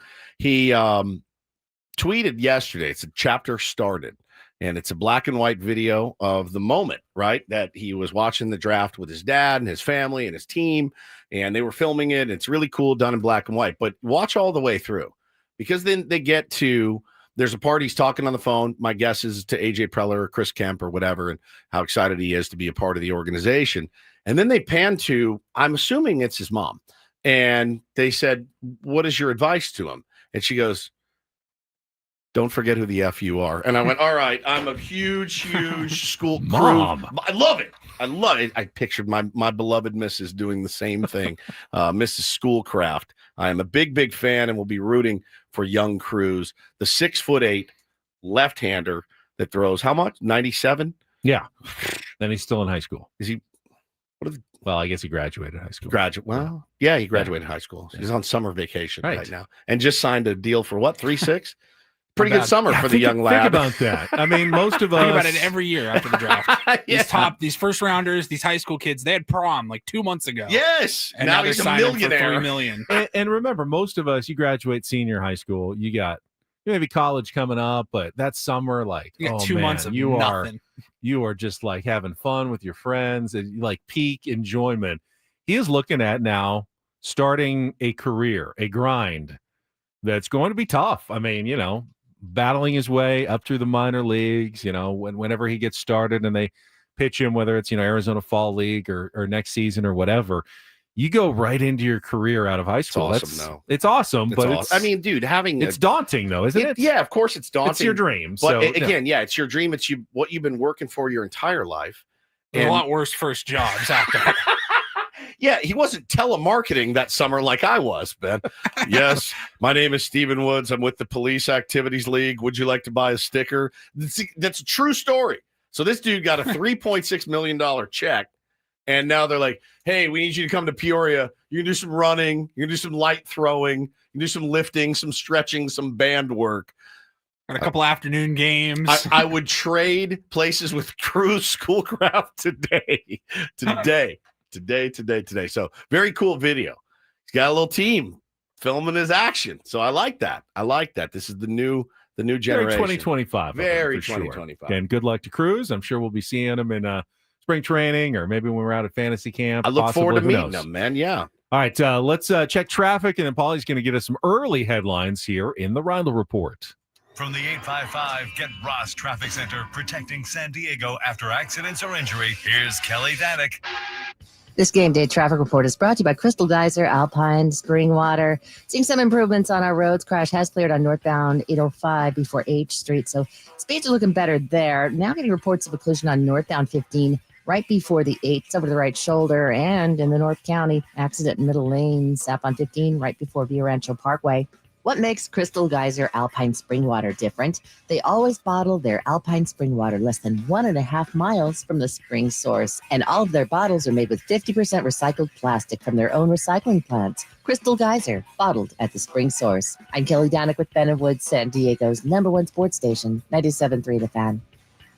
And get things started here with our today's edition of the Rindle Report. Now tuned into the greatest.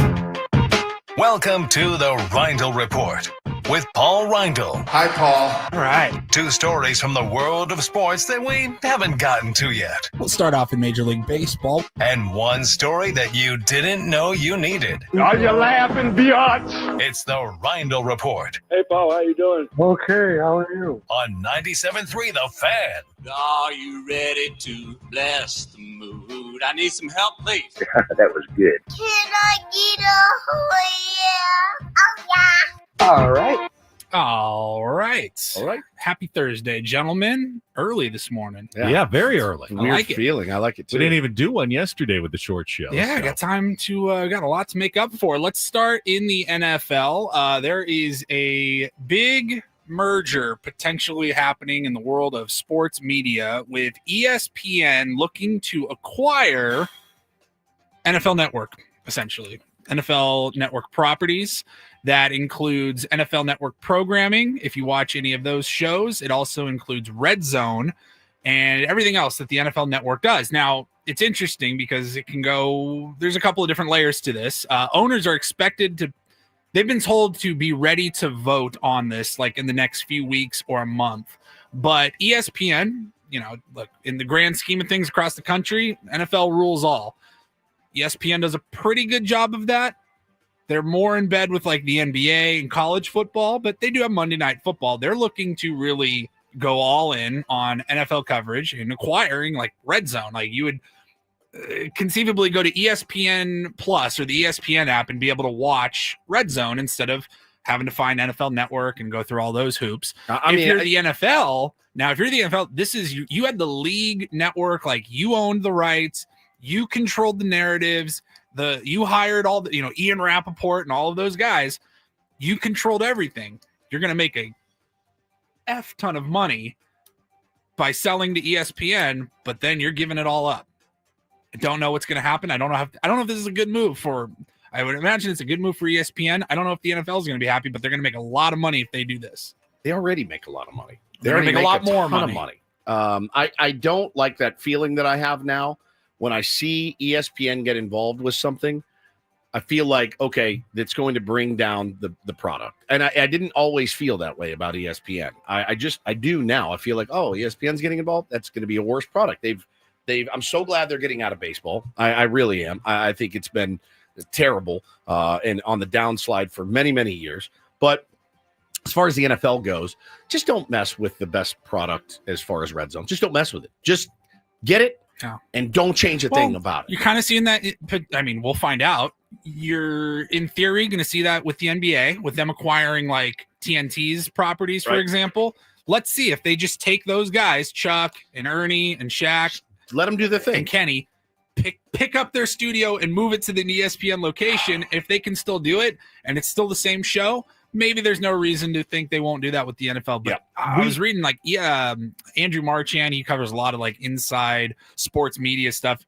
Like NFL media properties is valued at like $2 billion.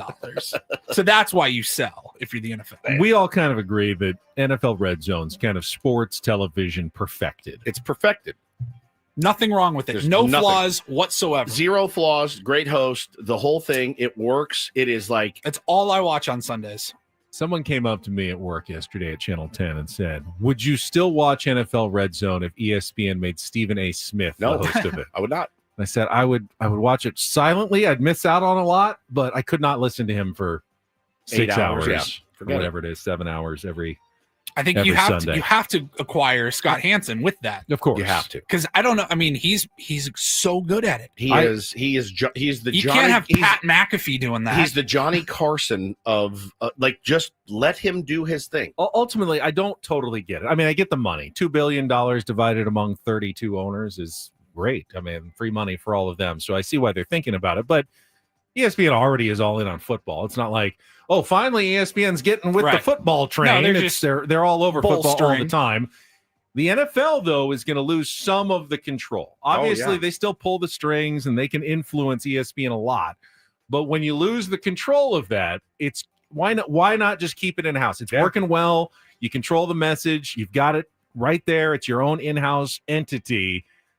I'm surprised they would give that up, even for all the tea in China that they are being offered by ESPN. There's so many insiders out there. For me, who doesn't really care about the NFL, like I think of two. It's Adam Schefter and it's Ian Rappaport. Yep. Ian Rappaport works for the NFL Network. Disney and ESPN acquires the NFL Network. Now they have Adam Schefter and Ian Rappaport, along with all of the other really talented people at NFL Network. But something to be just on the lookout for. And that's money talks. Yep. You know, we'll have some developments here in the next couple of months. Quickly in Major League Baseball, the Rockies ended one hell of a streak yesterday. Did you guys see this? They had a shutout, and that's news for the Rockies because they haven't had a shutout. It was their first shutout yesterday since May 15th. 2024. 2024. Any idea, Woods? San Diego Padres. Yes. I mean, no brainer. The biggest thorn in our side. And Charlie Blackmon had 3 home runs. I'm guessing. That was a bad game. Yeah. May 15th, 2024. That ended a streak of 220 games without having a shutout. It was the third longest streak in Major League history. Warren Schaefer is the interim manager. He said, I didn't know that. He had no idea about that record. Says here, if you go back, Colorado is the only Major League sports team Major League team to go more than 200 games in between shutouts since 1901. Wow. 1901. Wow. All right. So Padres, the team they just shut out, is the one you're now facing for 4 games. Keep them at the bottom here, the St. Louis Cardinals. Keep them, struggling. Keep them struggling. Foot on the throat, fellas. Yeah. And then finally, we'll wrap it up. I got some good news for you here. Really cool update. So actress and commercial goddess, I guess, Milana Weintraub, I believe is her name. You may not recognize the name, but you definitely know who she is. She was Lily, most famously from all of the AT&T commercials. She was doing this cool thing called Only Philanthropy. Only Philanthropy. Only Philanthropy. Only Philanthropy. A fundraising thing that she put together, a little project where she would post classy, flirtatious photos. Nothing X-rated, nothing like that. But, you know, it's maybe she's got her shirt off and it's a picture from behind of her in a field or something, you know, an attractive dress. We call that tasteful. Tasteful. Very tasteful shots. And so the AT&T commercial queen, she has now done this to raise money for LA fire relief. In like a week, she raised over $350,000. How horny is the average man? Is what I want to know. I guess the amazing thing here is, I mean, she's a nice looking gal, but in the AT&T commercial, she was so the girl next door. Well, I mean, she's just so kind of normal. They always had her in like a button down shirt, like working at the AT&T store. What are you implying? I was surprised. At what? What? I just did. I didn't. Research. I didn't think of Lily from the AT&T commercials necessarily as a sex symbol, like a buxom brunette. Yeah. You're in the minority. I remember often people were like, AT&T girl, man, she's attractive. But you're right. Some different clothing, all of a sudden you go, huh, okay. And she knows that. And look, she's not just a commercial actress. She's done other things. She's a working actress, but she thought, hey, let's do this fundraising together. And I want it to go to a good cause. $350,000 in a week. You could still do OnlyFans and just give the money to charity. You don't have to. You could. Can we get a Winona Ryder thing going on? Kind of. Yeah. She's very pretty. Very pretty girl. Yeah. Very pretty girl. And $350,000. Really cool. That's great. Yeah. For a good cause. Only philanthropy. She's done this a couple of times. She's got a new fan over here to my left. He's like, you don't understand. It's for a good cause. Yeah, it's for a good cause. But there are a lot of horny men out there. Again, this is like it's like her in a sundress in a garden or something. You know what I mean? It's like there's it's nothing you can't see on like any person's Instagram or whatever. It's true. But yeah. All right. She knew there was a market for it. Well done. What could you raise? Tasteless shots of you around San Diego. Just doesn't work the other way What around. a tasteful. It's the double photo shoot. standard. Yeah, we can't really sell our bodies. Not as much as I'd like. It's true. It's true. Not as much as I would like. All right, we will come back. We still have 2 hours to go. Ben and Woods, we got a lot of guests, including Eno Saris and Padres legend Greg Vaughn, all going to be with us coming up. Play a game of Real or Fake as well on a Throwback Thursday on San Diego's #1 sports station, Ben and Woods on 97.3 The Fan.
All right, my friends, we're halfway home on a Thursday. Ben and Woods, 97.3 The Fan. Great to be here with you. Got the roundtable coming up. We're not avoiding the Padres loss to the Marlins, certainly. Got a lot of guests coming up in the second half of the program. Going to be talking about what the Padres are going to do here on out. You got a big series in St. Louis, huge series, I might say, and it's going to be really, really hot and muggy and gross. It's going to be a challenge for the boys. So how do they pull through it, finish up this long 10-game road trip? I'm Woodsy. That's Paul Rindle. He's the executive producer. That's Ben Higgins, the friendly neighborhood sports anchor to my left. And gentlemen, wanted to let you guys know today is International Self-Care Day. And I'm a big proponent of self-care, big fan. I wanted to also announce our next meeting of the work, which is the men's group that I put together for mental health. Just a place you can come, share, be vulnerable, listen, talk about the benefits of talking and therapy. It's hard for men. There's a stigma attached to men talking openly about their feelings, and men don't like to get in their feelings a lot. But this has been a really cool thing for me. And our next meeting is going to be this Saturday, 11 a.m. And it's going to be at the Sanctuary, the Lost Abbey Sanctuary, which is in San Marcos. Looking forward to seeing you guys. San Alejo Hills, 1215 San Alejo Road, San Marcos. Again, 11 a.m. on Saturday. Looking forward to seeing you. It's, bring your own coffee, bring your own donuts. It's about an hour-long meeting. We hang out, we talk, and we give each other hugs and let everybody know that, we got each other's back. Self-care is so obviously important because you're no good to anybody else if you can't take care of yourself. Correct. We can all agree on that. But I think a lot of us have a real problem. You don't want to feel like you're selfish. Correct. Like you are taking too much time for yourself and you're neglecting your loved ones and your responsibilities. So it's always about finding the right balance in your life that works for you. Well, I've got an idea for you. My wife told me about this. She had gotten an email. So I'm going to recommend something for you, Ben. A little self-care day. What do you do for self-care, by the way? Usually I make sure like once a week at least I get out and play some golf. Yeah, I enjoy walking and playing golf. And gets me kind of out of all my work, mental space and whatever's going on. And I can just focus on that little white ball for like 4.5 hours. That's right. Paulie, how about you? Your self-care routine, your regimen. Oh, man. I think for me, it's daily, at least during the week. I need like 15 minutes to just sit and not do anything, talk to anyone, hear anything. Like I come home and I just I'll even stare at the ceiling. Yes. Like after waking up early, being on during the show, working hard, you know what I mean? Like you get home and it's just like, give me 10, 15 minutes. And then I'm like, all right, chores. What do I need to do? Like whatever, what's next? I need like that, just 10, 15 minutes of just quiet. My wife said that she may look into this, but she got an email from one of the many salons that she goes to get, whatever treatments that she gets. And I want to recommend to you specifically, Ben, the salmon sperm facial, which is a new salmon sperm facial. Correct. You heard me right, accurately. The salmon sperm facial, also known as the PDRN facial. They utilize a DNA-derived compound extracted from salmon sperm and very popular for its regenerative and anti-inflammatory properties. Stimulates collagen production, improving skin texture and promoting healing. It's used to address concerns like fine lines, dryness, dullness, and acne scars. Not that you have any of those. But yeah, you go in and they rub it all over your face. Would you do it? Yeah, I mean, I'm not afraid of it. I don't know that I believe in its therapeutic properties necessarily, but every skin cream is made out of something. Yes, right? You're right. I mean, you're right. Everything comes from somewhere. You have to remember that, we don't always look at all the ingredients on the back of every single package. Never tried any sort of that, of any kind. Do you know that for a fact? I do. Oh, I mean, you use lotions and stuff. I do. Yes, I do. You look at every ingredient and all your lotions. Well, I think I would notice if it said It might be very small. They may have They a are scientific small. name for it. In fact, they're It's microscopic. possible you've been doing it all along and you don't even realize You're it. telling me I've been using potentially bull sperm on my face for Absolutely many, many years. possible. Maybe I'm right. I Maybe don't you're really right. look at labels that closely. I mean, some people do, but I don't. Like I was at Costco this past week, and my wife said, if you see like some sort of fruity candy, like because I want to grab some and put in my purse. So I bought this candy, and I didn't realize, and I got back later, and it was plant-based candy. And I was trying to think, well, I would have kicked your what ass does that mean? up and No down. kidding. I would have raged. You should at have to eat some plant-based But then I candy thought- as a punishment for that. I mean, isn't sugar plant-based? I Yeah, mean, I what guess you're right. what exactly does that even mean? My son said, well, it probably means like they don't use like gelatin made from Right. animals in there, like to make it chewy, because it was kind of like little pieces of taffy or so. I ate it. It was fine. I mean, it certainly wasn't a dynamic piece of candy, but it made me realize that I bought something and I didn't really look closely enough at the package to see what was in it. And I'm thinking that you do the same with your skincare products. So you don't really know what you're putting on your face. Somebody said in the chat, it's actually not a rub. It's an injection. An injection of salmon. Now I'm a little less interested. Bet it is. I was thinking maybe, just a nice, comfortable. Yeah, it is. It's an injection of salmon sperm. Somebody said, "When you walk into the clinic and it's like a hole there, and you just stick your face up." Like, nope, that's not what it is. I think they take it out of the fish before. You don't walk in like the fish market and they throw you one and you catch it and they're like, all right, slice it open, or let's get it out. I think it's already pre-extracted when you get there. Imagine it's like Pike someone's Market. not in charge of getting the salmon really excited. Well, it costs one price for them to do it. It costs totally cheaper if you do it yourself. I'll take one. He throws it to you, you catch it, you take it in the back room. Yeah, I don't even want to know how they collect this. Who even thought of this? I don't know. I mean, nutrients and the stuff of life, right? Salmon's it's the stuff of life. Salmon's very healthy, right? The right. Omegas. About salmon is good. Delicious. It's hideous. It's nice. It tastes like cat food. It's absolutely repugnant. It's just First the most of all, repugnant fish you can It's eat. not. It Second is. of all, it is cat food, but it's just repugnant. just very high So quality. it's chicken. That's true too. Tuna. So it's beef. So I thought, on International Self-Care Day, something you could potentially look into. Would you ever? I think I've asked you this before. Would you ever get Botox?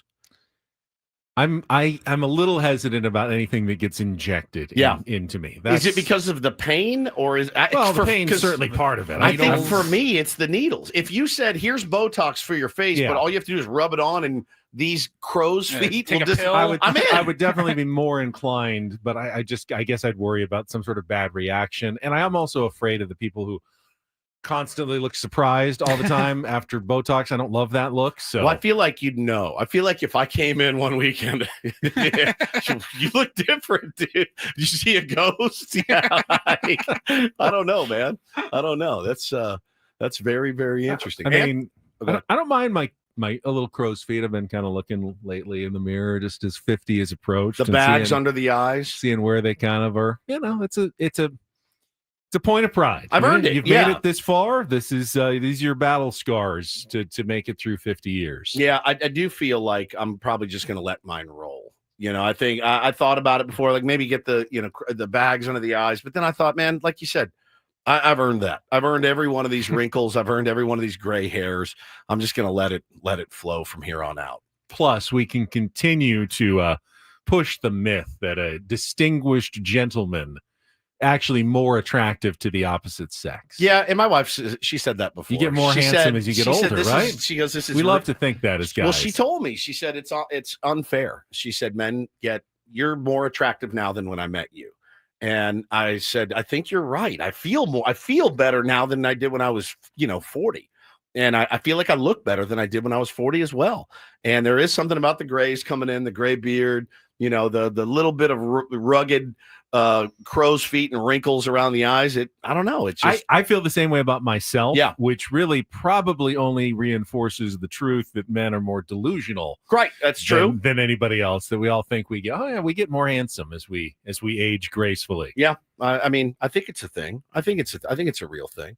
But anyway, that's just something that you could try for self-care. Paulie, you've got that to look forward to. In 15, 20 years, you'll be your most handsome self. Exactly. Sorry, you have to go through this awkward phase. Yeah, the awkward right now 30s, Paulie. Yeah. It's just the worst. Oh, yeah. Awful. Awful. Yeah, so check that out. All out that there. vim and vitality. Yeah, that's right. You don't need that. That's right. Crow's feet. Salmon sperm. Just let it flow. Yeah, maybe I'll get you a gift card for your 50th. Ooh, you could have somebody come in and do a treatment on you live on the air. Let's keep the needles out of it. All right. I loved when we had the pedicure ladies in, though. That was really enjoyable. Was that about a year ago? It was summer break. Yeah. So that was when we did our summer break a year ago, and we had the mobile pedicure spa came in. I got my first ever pedicure right here in this chair. This is on the air. This is one of the weirdest comments I think I've ever seen in the YouTube chat from D.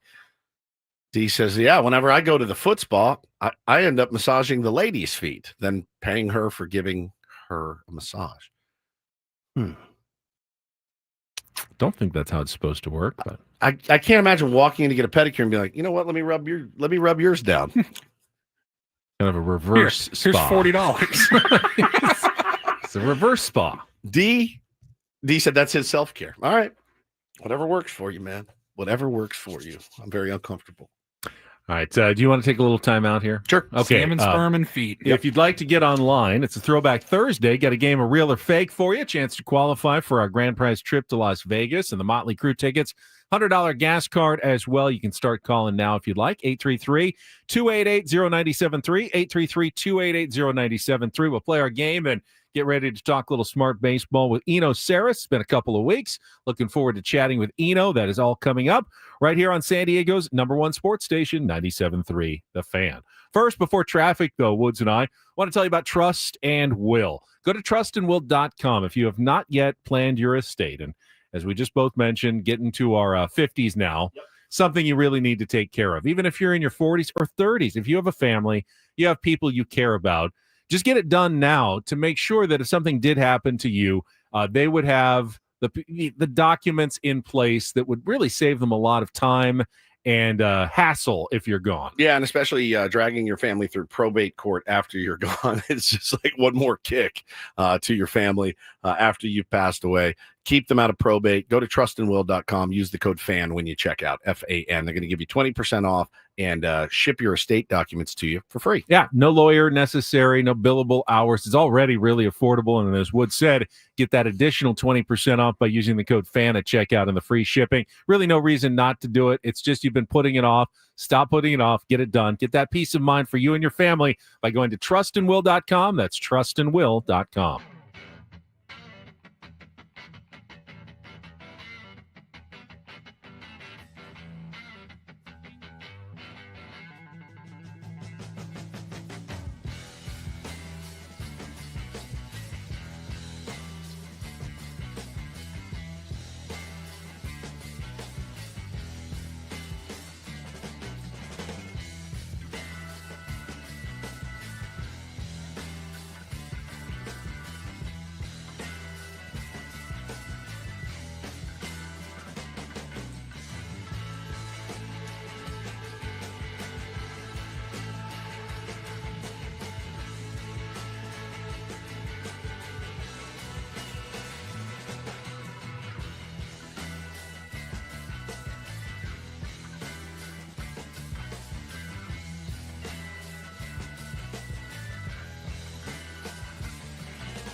Hey players, things are about to get real here in San Diego. Introducing the all-new Hamul Casino Resort. With a 200-room hotel tower, exciting new eats and drinks, plenty of new places to play, and a luxe spa and salon. Hello, rooftop pool and deck. It's where players can play their hearts out and enjoy all the perks that come with it. It gets real this summer at the all-new Hamul Casino Resort, the players' place.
You are such a creep. No, just no, you are. clarifying. You're a massive creep, and nobody knows it. That's the worst part. Nobody knows what a creep you really are. Got a little real or fake coming up. I just want to point out, Padres did lose 2 of 3 to the Marlins.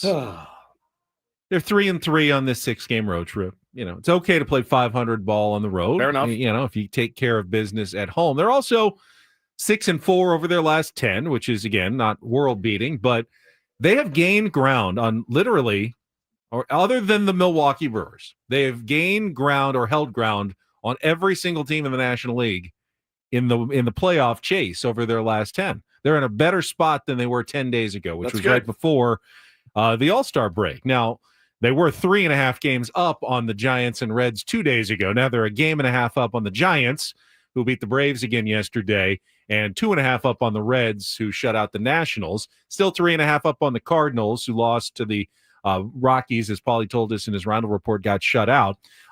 They did drop 1 game to the Dodgers yesterday as well. Oh. That was a tough one. You were watching the end. I kind of watched the highlights at the end of the game. The fix is in, my friends. Holy smokes. Dodgers did get a great start from Tyler Glasnow. Yep. Struck out 12. Pitchers duel against Chris Paddock of the Minnesota Twins. Obviously. Game was tied at 1. Dodgers took the lead, but then the Twins went ahead 3-2 going to the 9th inning. Yep. And that's when things got kind of interesting. You were watching how this one played out. Yeah, I was watching it live, and there were 2 outs, and Mookie Betts was up at the plate. And now, had they walked Shohei Ohtani intentionally? Was that inning or earlier? No, that was that inning. That was that inning. Yeah. There was a runner on first, so the tying run was on first. They moved the tying run to into second scoring position and put the winning run on because they did not want to face Shohei Ohtani, who had already homered for a 5th straight game earlier in the game. That's Barry correct. Bonds like treatment. Correct. And they had Estuary Ruiz coming up, and they walked Shohei to get to Ruiz, former Padre great. But the worst part was when they had 2 outs already, they got Mookie Betts. He swung. I mean, it was check swing, and he went all the way across. There's a still shot of it showing the bat pretty much all the way pointed at the pitcher. Yeah. And they called it no swing. Game would have been over. Game would have been over at that point. Mookie ends up hitting a nubber down to third. He beats it out, full hustle, made it, and then they walk Shohei, and then they freaking walked Estuary Ruiz to load the bases. Freddie Freeman, two strikes, hits a seed to the opposite field. Harrison Bader, one of the best in the business, running in on it, hits him in the glove, and drops it. Looked like a makeable play. If he catches it, they win. Drops it, they lose. Did not able to make the play. Yeah, I let one fly when that happened. I mean, I think I scared the crap out of my wife, who was laying on the couch, and I just the loudest F-bomb you've ever heard. I was livid. You cannot walk Estuary Ruiz. You just can't. If he beats you, you tip your hat and move on, and that's it. But yeah, man, they totally bailed the Dodgers out. Got them that dub that they needed. They had not been playing well. They were in danger of losing that series. And now, got to be feeling pretty good after taking 2 or 3. They had lost 11 of 14 going into that game. Had they lost that one, it would have been another series loss, 12 of 15. I mean, there would have been serious, panic talk in Los Angeles. That was a win they really needed. Had to have it. They got it. Oh, so close. Real quick, you mentioned Chris Paddock's name, and that just reminded me. I got a notification on my phone this morning, the memories or whatever. 5 years ago today, Chris Paddock towed the rubber for the Padres in the season opener of the shortened 2020 season at Petco Park against the Diamondbacks. Opening day in late July. I remember we had Jace Tingler call in that morning. Was that his first start ever? No. He had been there 2019 was his rookie season. Well, because that was Bo's very first baseball game I ever took him to, was Chris Paddock's first start. And it's the first time he ever went to a ball game. Yeah, July 24th, 2020, the Padres had a 7-2 win over the Diamondbacks to start the 60-game season. In front of no one. In front of nobody. Crazy. Yeah, 2020. That's right. Couldn't have taken him to the game. No. Man, that's wild. He was there. Bo was at the 2020 game. Oh, his cardboard cutout, Right. which is still in his room. Yeah, it's freaking crazy, man. What a time. What a time to be alive. All right, we got a contestant on the line. Let's get to today's game of real or fake. Some are here for the compelling sports talk with Ben and Woods. Yeah, you can go plow through another donut.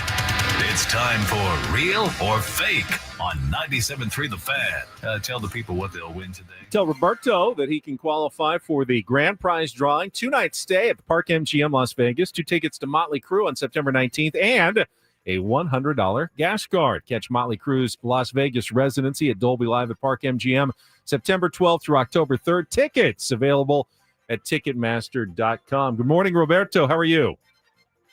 Good morning. Doing well. How are you guys doing? Good. All right. Let's see. You got Woods here to help you. This is real or fake. No musical trivia knowledge necessary. It is brought to you by Bay Alarm, security and fire alarms for every business. We got you, and we got you this category today. In honor of the start of Comic-Con here in San Diego. Still a pretty big deal. Massive deal. And because I finally got the chance to watch Deadpool and Wolverine this week. This is also thanks to Tier 1 Dexter. Gave me some research. I am going to give you a character name. You tell me if it's a real Marvel Comics X-Man or a fake I've thrown in to fool you. All right, Dexter, I'm going to take, I'm going to put my feet up for a while. I'm not going to be, or not Dexter, Roberto, I'm not going to be much help to you, buddy. Don't know if Woodsy's going to be the best of help, but maybe you can do this on your own. Roberto, you ready to play? I have the answers, and I still couldn't help you. I'm ready to play. All right, here we go. Round 1, real or fake X-Man? Sunfire. Real or fake? I'm going to go with fake. He's going to go with fake. And he's wrong. That one is real. All right, that's all right. That's just round 1. Here we go. Round 2. How many are there? It's like 100. Oh. There's a lot of X-Men. Round number 2. Phoenix. Phoenix. Real or fake? I'm going to say real on that one. That is real. That one, she was in the movies and everything. So that's 1. We are 3 away from a win here. Round number 3. Kaleido. Kaleido. Real or fake? I don't even know what that means. So, Woods, can you help me out? Me? Come on, Woods, help him out. Let's go fake. He's saying fake. Roberto, what do you say? Sure, let's go fake. It's fake. Yes. Woodsy has come through Nice. and given you 2. You're halfway home now. Round Good number job, Wood. 4, real or fake X-Men. Cannonball, real or fake? I'm going to go fake. Yeah. Fake. Get out of here. Yeah, sorry. All right, What? 2-2. Round number 5. Pulse Wave. Pulse Wave, real or fake? Oh, man. Let's go fake again. And this time you would be right. All right, we're 1 away from a win here. Good luck. All you need is one of these last 2, and you'll qualify for the trip to Las Vegas. Roberto, round All number right. 6. Gambit. Gambit, real or fake? Real. That is real. Wow. I don't know. We got some X-Men fans in the crowd. I didn't even know some of these. Dexter, thanks for your help on the research. Roberto, congratulations. You have qualified for Las Vegas. Stay on the line. Paulie will get your information here during our break. Last one was Cyclops. Fake. Obviously real. Moron. Well, I mean, I've heard of it. I thought it was too obvious. Too obvious. To be an X-Men. No, that's one.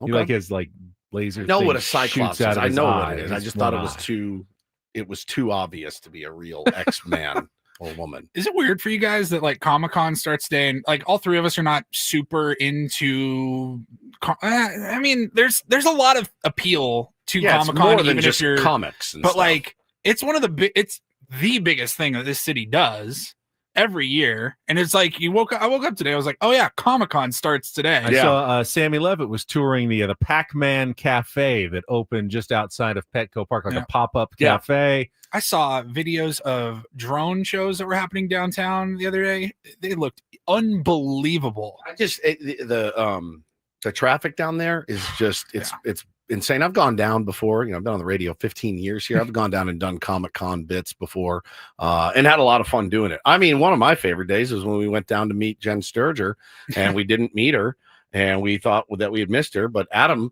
spotted her like a hunter. Because of her rear end. She was bending over in her trunk to pull out, the stuff that she had bought. I think she was buying bras, what she told us. And he goes, "Oh, is that her?" From 100 yards away. All you saw was her butt.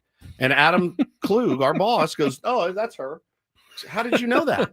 It was one of the funniest things that's ever happened to me. And he was so embarrassed. And of course, it was the first thing we said to her when she came over. Yeah, and she died laughing.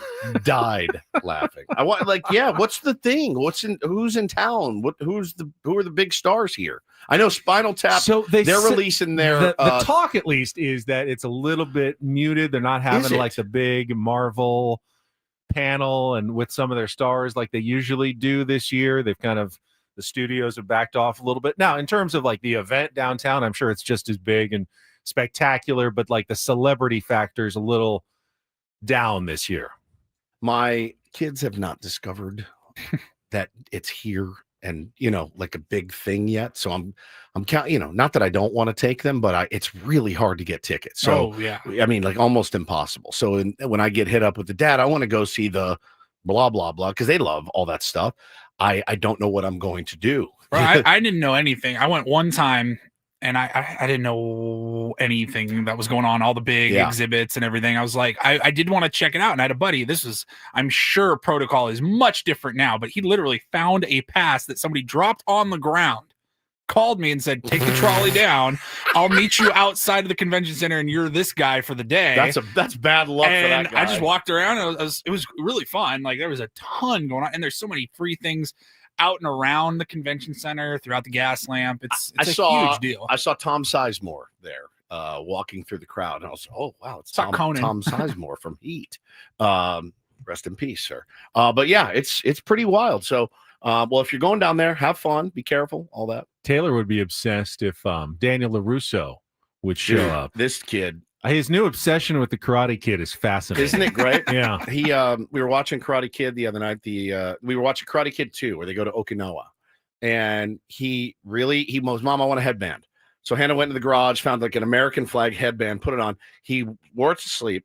So Hannah got the idea. I'm going to order him the real Daniel LaRusso headband. With like the sunrise on Yeah, it. The and white. so- I know I remember them. So she got it for him. I've never seen him like, he was bursting. He was so happy. He put it on and he was walking off to bed. And we were like, all right, good night, buddy. And he was, yeah, doing little kicks. It was the sweetest thing I've ever seen. And he won't take it off. He wore it to dinner. He wears it all the time now. He wears his little Daniel LaRusso headband. Has he tried the crane? Oh, yeah. Bo gets him with the crane.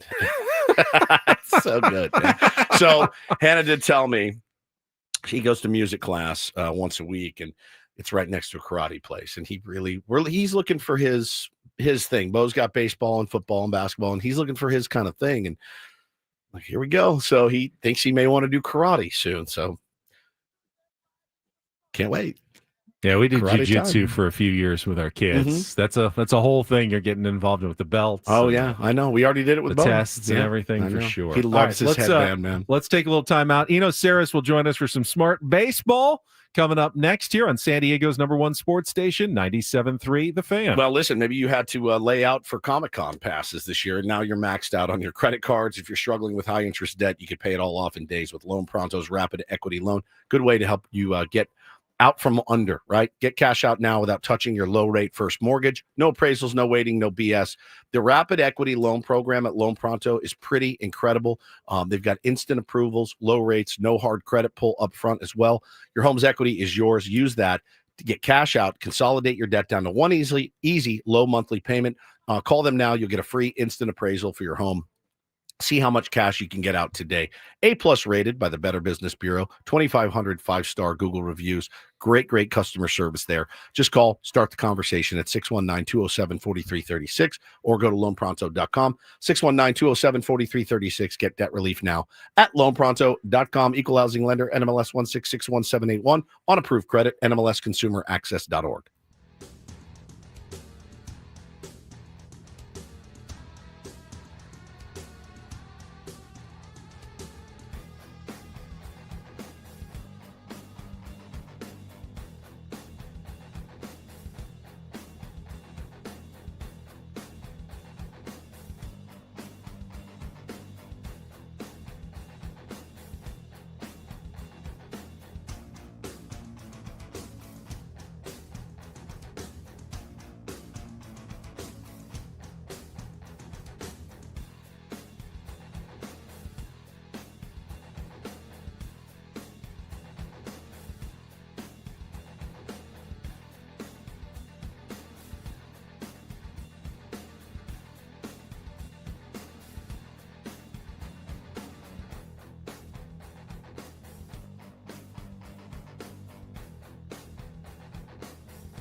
Hey players, things are about to get real here in San Diego.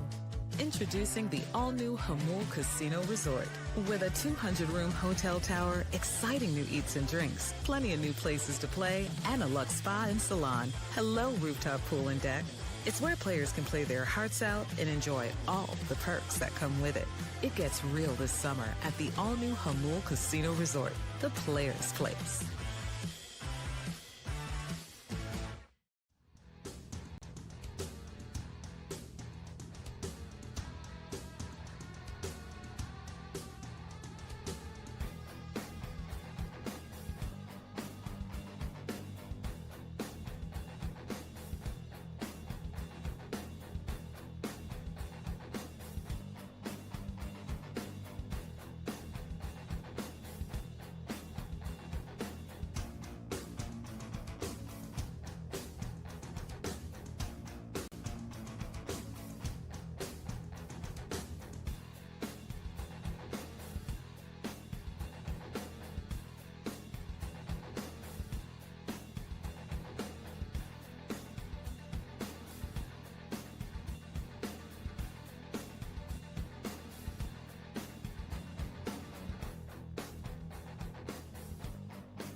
Been a couple of weeks. Looking forward to some smart baseball with Eno Saris, trying to unlock the secret of the Milwaukee Brewers, who have now won 12 of their last 13 games and have the best record in all of baseball. Eno will join us right after this check of traffic on 97.3 The Fan. From the 855 Get Ross Traffic Center, protecting San Diego after accidents or injury, here's Kelly Danick. This game day traffic report is brought to you by Crystal Geyser, Alpine Spring Water. Well, looks like it's southbound 163's turn now, guys. Got this two-vehicle accident just past the 8, and looks like it is blocking middle lanes. What makes Crystal Geyser Alpine Spring Water different? They always bottle their Alpine Spring Water less than 1.5 miles from the spring source. And all of their bottles are made with 50% recycled plastic from their own recycling plants. Crystal Geyser, bottled at the spring source. I'm Kelly Danick with Ben and Woods, San Diego's #1 sports station, 97.3 The Fan. It's time for the super polished, yet to be named Smart Baseball Weekly segment with Eno Saris, son of a bitch. Brought to you by 7 Mile Casino, just 7 minutes from the ballpark, by the bay in Chula Vista. Here's Eno Saris with Ben and Woods on 97.3 The Fan. And since we last spoke to Eno a couple of weeks ago, he made every beer lover's pilgrimage to Germany. And I'm dying to hear how that trip went. Good morning, Eno. Hey, how you guys doing? It went great. The kids complained that we had to do a beer garden every day, but we had to. I mean, it's a law there. I think isn't that the German law? You have to go to a beer garden every single day. How much sausage can one man eat? Is also the question. God, my wife was rolling her eyes by the end. She was like, "All I want for dinner is vegetables."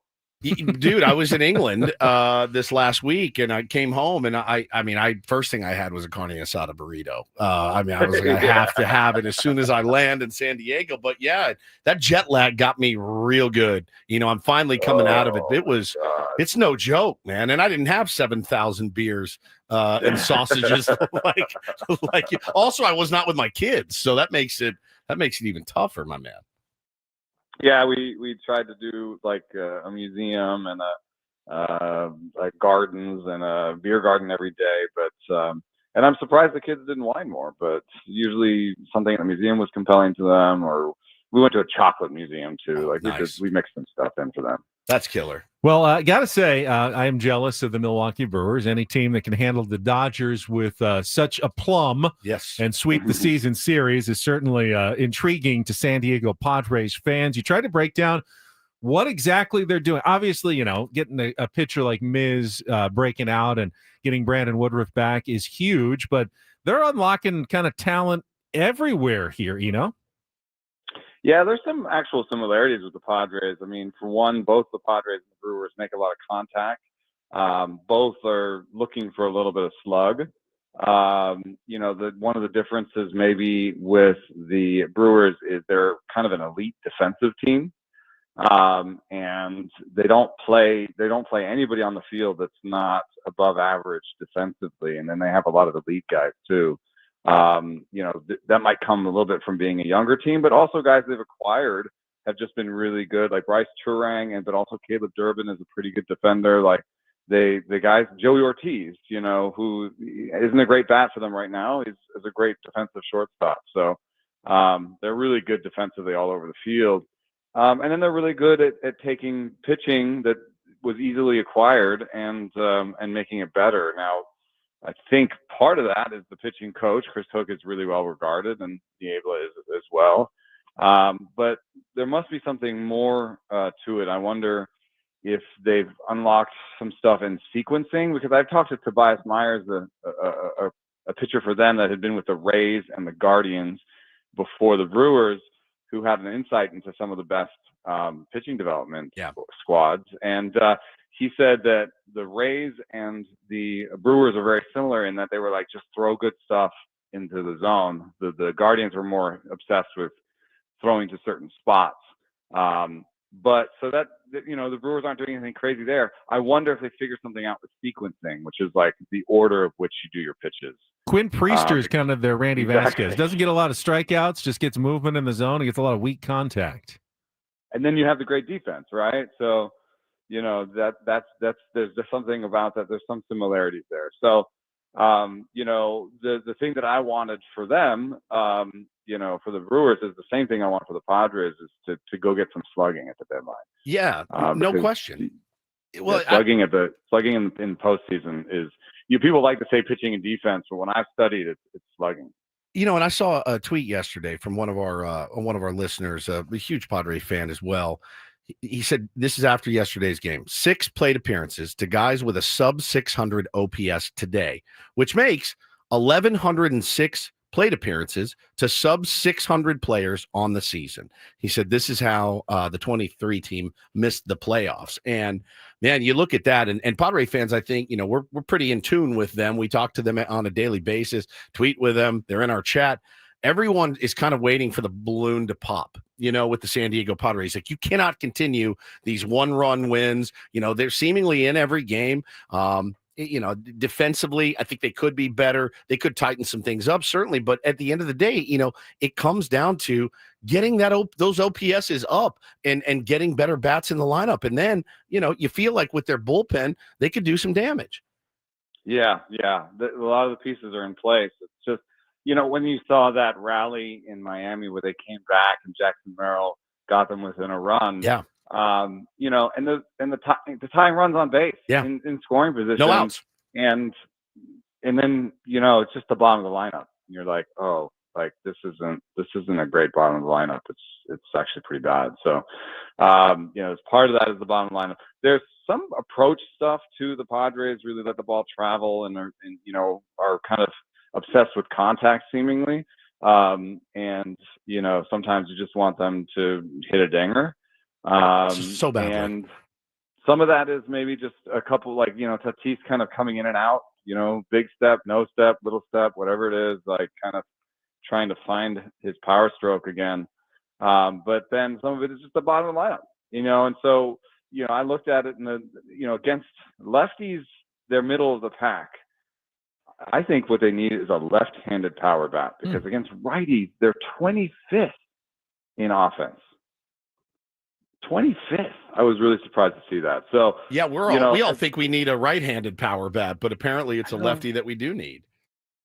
Yeah, I mean, you had Brooks up there, and like if you just had a bigger lefty there, maybe that would have been the difference in that game. So You know, I was looking through the available guys, and what I want is barrels. You know, barrels are predictive of power. They're the guys who hit the ball really hard and produce power.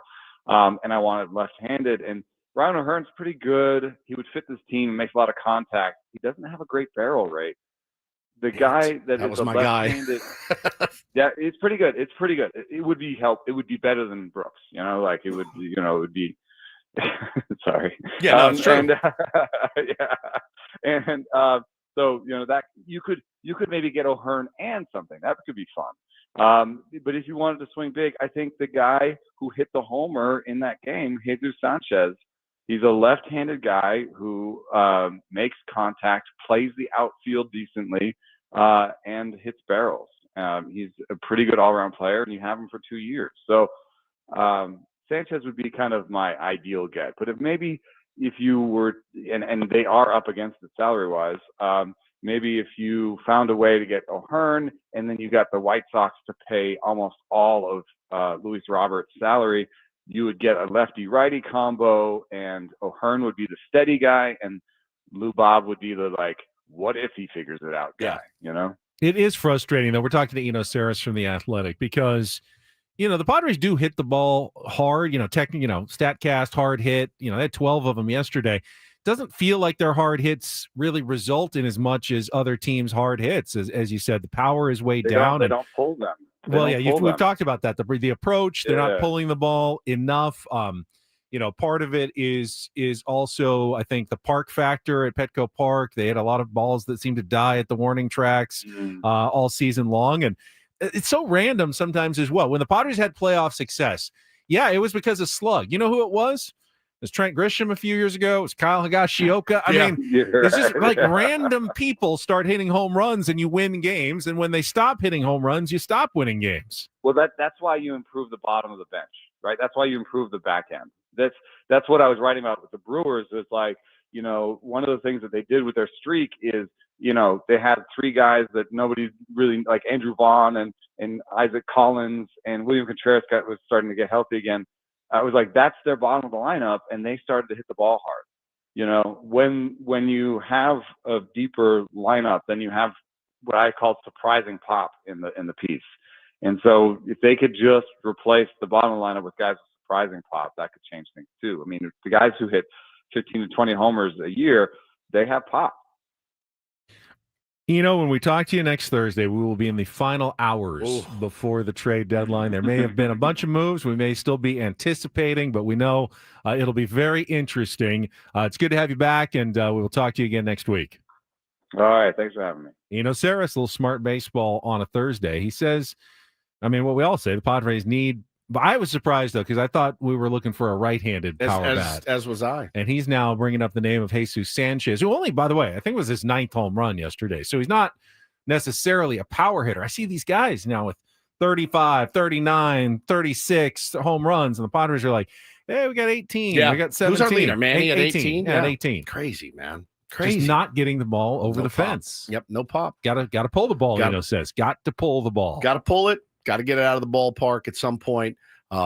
Interested to see how the ball flies this weekend in St. Louis. It's hot. It's going to be humid. I have no idea. I just really don't know what to expect anymore with this team, other than grinding out, 2 to 3 runs a game and change my mind. Please change my mind. I thought, the game against Mackenzie Gore may get these guys out of a little bit of a funk, but now right back into it, man. Just grinding out runs here and there, and that's it. Yeah, started so well with 2 grand slams in that series. Man, we're slugging. Snap your finger and the power goes away again. It does, like I said, it feels random at times. But remember in 2022, it was Trent Grisham all of a sudden, just all those home runs. And then Josh Bell hit a couple, and then they stopped hitting them and they lost to the Phillies. And, last year, Kyle Higashioka hit so many home runs and they went on a huge run in the second half. And then, they get to the last 2 games and they stop and they lose to the Dodgers. It's a bit unpredictable. It's a bit frustrating. I imagine for a guy like AJ Preller, you can do everything right. Like, okay, I want this power. Here's what I got. But you can't ever guarantee, because there's no guy who's getting a home run 162 games a season. Correct. There's maybe always Shohei Ohtani. Maybe Shohei. The one guy that does. 5 in a row right now. Yeah, locked in. Yeah. All right, we've got a 1 hour left, and I don't want to kind of bring it up now because we're right in our last few seconds of the hour, but we just had another major celebrity death, and a shout out to his family that needs to be done when we kick off our final hour.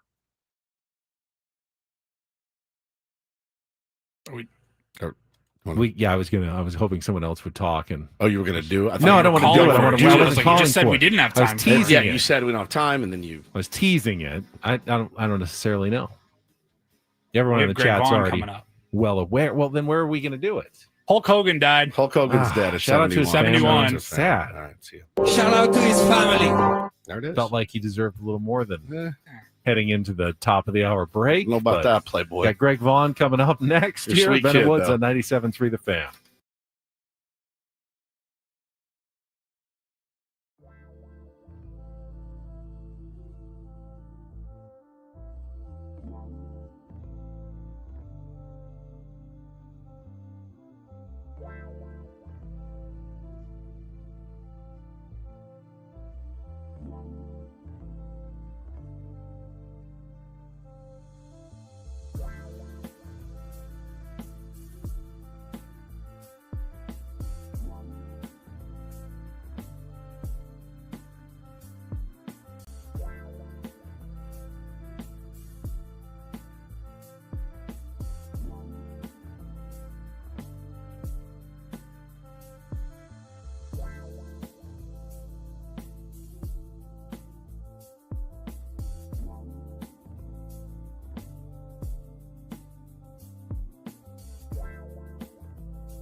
Yeah, I kind of made a mess at the end of that hour. Yeah, we did. It's fine. It happens. Zach in the chat says, there's number 3. Malcolm Jamal Warner, Ozzy, and the Hulk. Our childhood is really fading, isn't it? Yeah. If you missed the headline news, Hulk Hogan passing away at the age of 71. Cardiac arrest. Is the early preliminary reports we're seeing from TMZ and others. Indeed. So, we can, I don't know if we're going to talk too much about it. Neither of us, again, were wrestling. I loved Hulk then. when I was a little kid, yeah. I had the little rubber Hulk.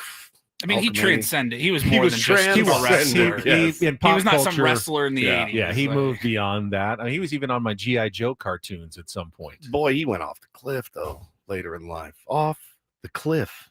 What the hell happened, Hulkster? How did we avoid going off reality the cliff TV? later in Just life? disappear, man. That's what I want to know. I just want to make sure I don't do that. Same. Well. You just disappear. All right. Right now, though, looking forward to this conversation and looking forward to seeing him on Monday because he's going to be one of the celebrities out at the golf tournament, the 4th annual Salute to Heroes charity golf tournament.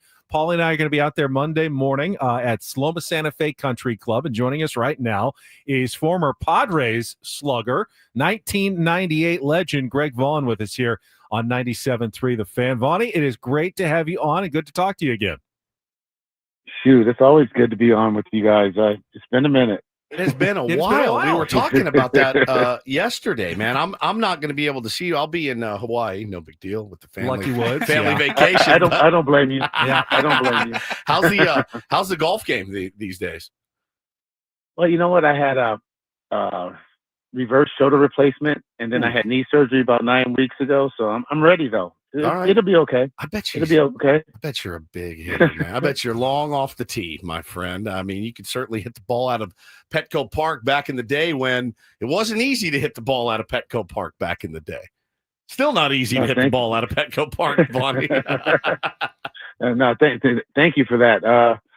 Yeah, you know what? We'll see. You know, it's all for a good cause. And, you know, Jeff Garcia is my guy. And I'm looking forward to, you know, I'm always looking for a reason to come back to San Diego. You know, I live in Las Vegas and, you know, between Las Vegas and Sacramento and San Diego, I mean, those are my 3 places. So anything I can do to help raise money and, you know, do something for a good cause, I'm in. Love it. Of course, Padres fans, no one will ever forget 50 home runs in the World Series run in 1998. But I wanted to ask you about before that, Greg, because this week we're 1 week away from the trade deadline. And in 1996, you were having a great season with the Milwaukee Brewers. When the Padres pulled the trigger, Kevin Towers brought you over in a deadline deal. And maybe Padres fans kind of have forgotten, but it was a bit of a struggle for you to kind of make that change and move from Milwaukee to San Diego, and had 10 homers, but, you know, the batting average went down as he changed environments, and Padres made the playoffs that year. 1997 was, you know, a little bit disappointing as well before you locked it in 1998. For people who don't know, how stressful is this like trade deadline period? And if you do get dealt, what is it that you kind of have to deal with as you're moving from one team to another? Well, I mean, for me, you know, it's ironic that you asked that question. For me, it was, you know, my first 8 years were in Milwaukee. That's all I ever known. You know, at 21 years old, playing in Milwaukee, and then, you know, you get traded, you get a chance to come over. You just want to fit in. For me, I didn't want to ruffle any feathers. But I have to say, all the guys in San Diego made it super easy. But still, you know, me, I just wanted to be part of the team. I didn't want to try to come over. You know, I was the leader in Milwaukee. Then I come over here. You have Tony, Wally, you have everyone. You know, everyone's in place. Cammy, all, you know, all the great players they had. I just wanted to fit in, and it was tough. It was tough for me to come in and change environments. It was tough to, you know, just, I don't want to say take a back seat, but just, you know, not ruffle feathers and just try to just blend in, you know. And then I think after that one trade to New York happened, that didn't happen. 1997, Hideki Arabu that was going to come, and then that got nixed. Yeah, and then, you know, coming back. And then I remember, it's ironic, I jumped on the bus after the trade went through, from Trevor to Joey to Ashman to Wally, Cam. I mean, everyone was like, you know, just the way they received me, I felt like I was welcomed. You know, not saying I wasn't welcome before, but I felt like I was actually part of the team. And then 98, you know, it is what it is. You know, the ovation I got on opening day that I still have chills about. And, that season just sort of, speaks for itself. We were talking about it yesterday, ironically, again, I keep using that word, but I just wish I wish we had one more run. It was sad that was it. And that's the thing I have to live with. We gave it our best. We did we did everything we could do. Richie Garcia sort of got us a little bit, but, I just wish we had another chance to run back with, Go-Go and Carlos and EQ, Finn and all those guys. That was a special unit. And to this day, we have a text chain with 22 of us on that. I've heard about that team. I've heard about it in fantasy camp. I hear it's legendary. It is, and I will be in fantasy camp for my first Padres camp ever this year. Nice. So Hell yeah, there, man. See you there. Yeah, it's awesome. It's awesome, Greg, to talk to you. Talking to Greg Vaughn this morning. And Ben, I love that question, man. And I think about it all the time because as we sit here as Padres fans, Greg, we're all like, oh, let's just go get a bat. Let's get 2 bats and we need an impact bat. And man, it doesn't always work that way. It almost feels rare for the guy that is on a tear. 31 home runs at the trade deadline is what happened when you were traded over here. So then you get here and everyone's like, oh, great. We got a big home run hitter now. And you're up there. And did you get out of your game a little bit trying to do too much to maybe impress your new squad? I think I did. I think, I started playing outside myself and I wasn't who I was, but like I said, the guys, the clubhouse, Boach, all those guys made it super easy for me. But I think I was pressing inside so much to try to do something and, and validate the trade that, I just wasn't being myself. And then the next year, me and Ricky, who's rest in peace, one of my guys, we now we're platooning, and I've never done that in my life. Yeah. The hardest thing in baseball is to come off the bench and pitch hit. Now you have the DH, but back then it was, he played too, I played too, but Boach always, kept the communication open and, told us our role. But I've never been like that before. And then finally 98, it was, this is your job. You're the guy. Go out there and do what you do. And I didn't know hitting 50 home runs I'd get traded, but you know what I mean? It was What a business this is, man. What a business we have decided to follow and cover and for you to play in. It's nuts, man. And yeah, I mean, obviously you hope whoever you acquire at the deadline, helps propel you on a run like you just talked about. But man, there's certainly no guarantees. Different ballpark, different everything for you. And again, I never take into account, Greg, the playing outside of yourself, because you walk into the clubhouse, everyone's like, hell yeah, we got Greg Vaughn, 31 bombs at the half. He's going to hit 30 more and we're going to win. And, the pressure is ultimately on you. It's a really good insight for us and our audience, man. Really, really good stuff.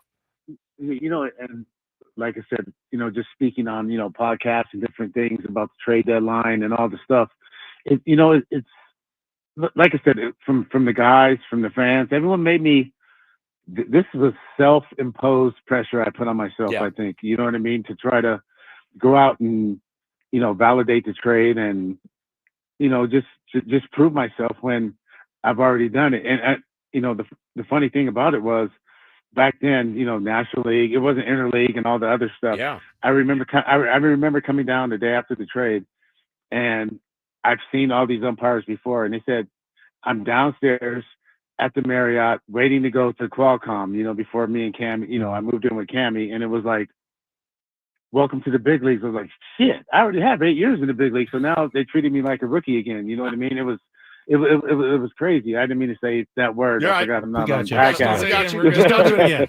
Just don't do it again. We got you. But it was crazy. The guys were like, yeah, I'm downstairs actually waiting to go to the ballpark. I remember facing the Braves, and they were like, congratulations, you finally made it to the big leagues. I was like, you know what? I've been here 8 years already. So now I had to prove myself all over again. Man. You know what I mean? It was it was a different situation back then. But like I said, man, my time in San Diego, I will cherish, the fans. I mean, hell's bells, Trevor coming in and, the ground actually moving back there. And it was unbelievable. I love San Diego. My son Corey played for Tony at San Diego State. And it's just a place that will always be special to my heart. And, I hope they can bring the city of San Diego a World Series and that championship. I mean, they deserve it. All you guys deserve it. And what better city to play in than San Diego? Well, it's great hearing your voice. Our fans, our listeners are enjoying it as well. Before you go, I've been a lifelong Padres fan, so I certainly remember, 1996, 97, and 98 very clearly. I did not remember, though. You lived with Ken Caminetti. Yeah. Cammy, and it was ironic because he was somebody I respected. You know what I mean?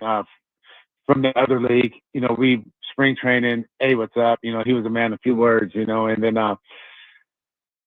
I got traded, and his family was back in Houston, and he, in his voice, he'll come live with me, and I was like, okay. So I moved in with Cammy, and then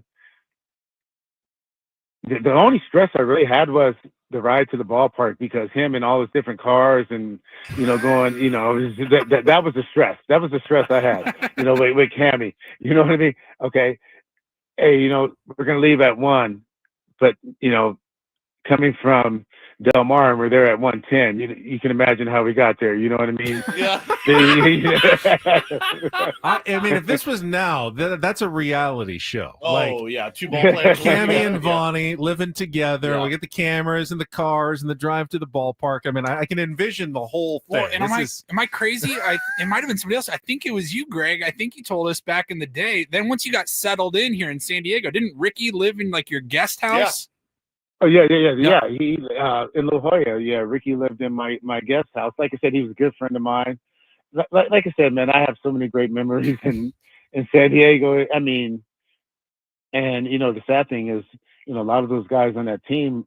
I shouldn't say a lot, but quite a few are not with us anymore, and that's the sad part. Like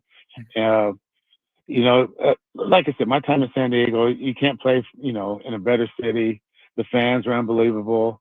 And, just the whole experience, being a California kid and be able to play somewhat at home, it was, I have to say it was life-changing for me, to be able to come from a small market, go to another small market, but be able to compete for a World Series and a title was, it was a special ride. And like I said, I wish we just had another chance to do it all over again.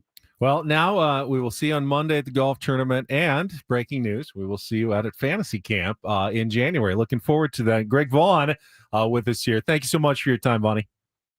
Hey, thank you guys. Look forward to seeing you guys on Monday. You got it, Very buddy. cool. Very cool. Yeah, I mean, obviously, great career, 355 career home runs, 4 All-Star appearances, top 5 in MVP voting twice, including 1998, of course. And then 1998, after he was traded to the Reds, as the Padres retooled, they lost Kevin Brown in free agency and changed a lot of things. But legacy-wise, without 1998, remember, Petco Park probably doesn't get built. They voted on Petco Park 2 weeks after the World Series in 1998, and it passed overwhelmingly. Would that have been the case if they had had a disappointing year in 1998? I don't know.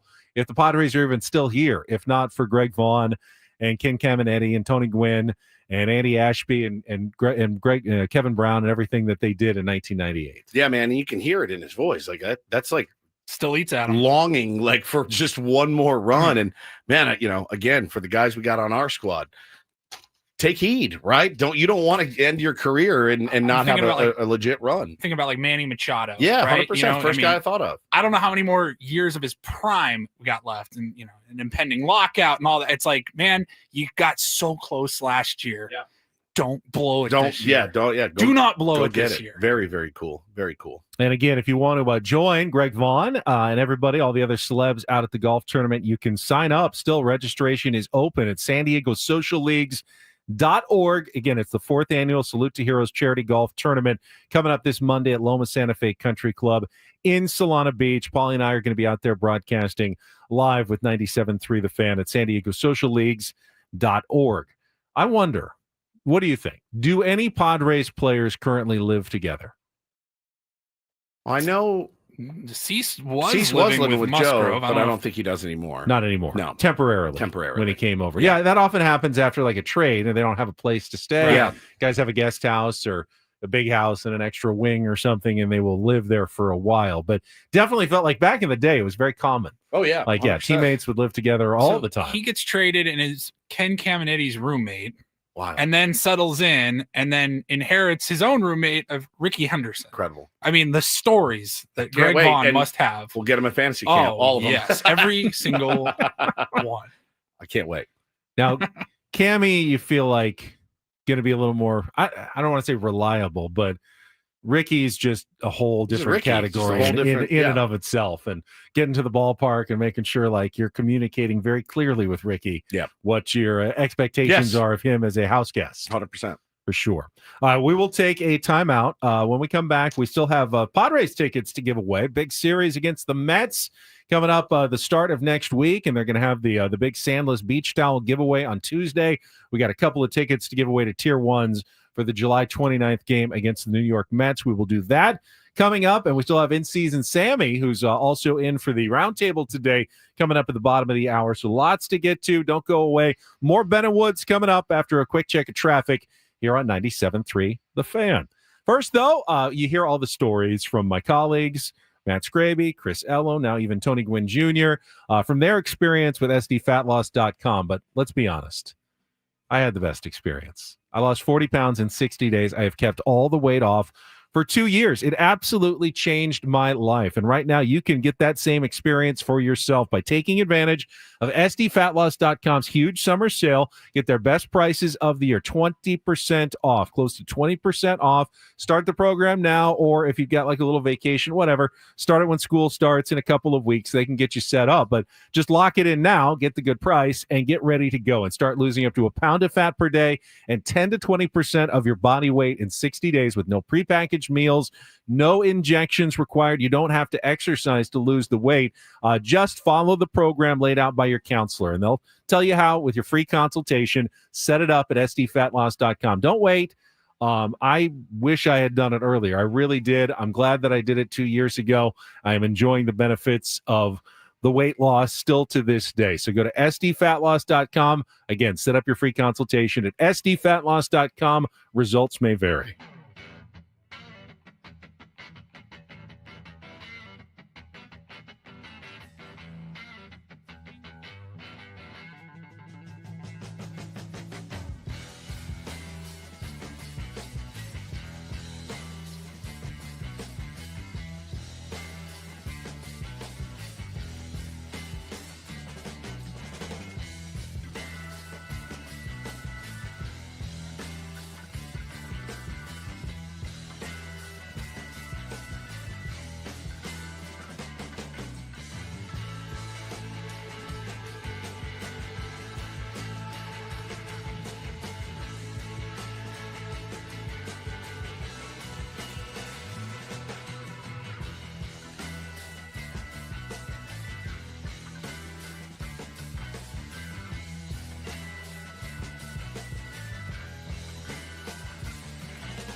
Hey players, things are about to get real here in San Diego.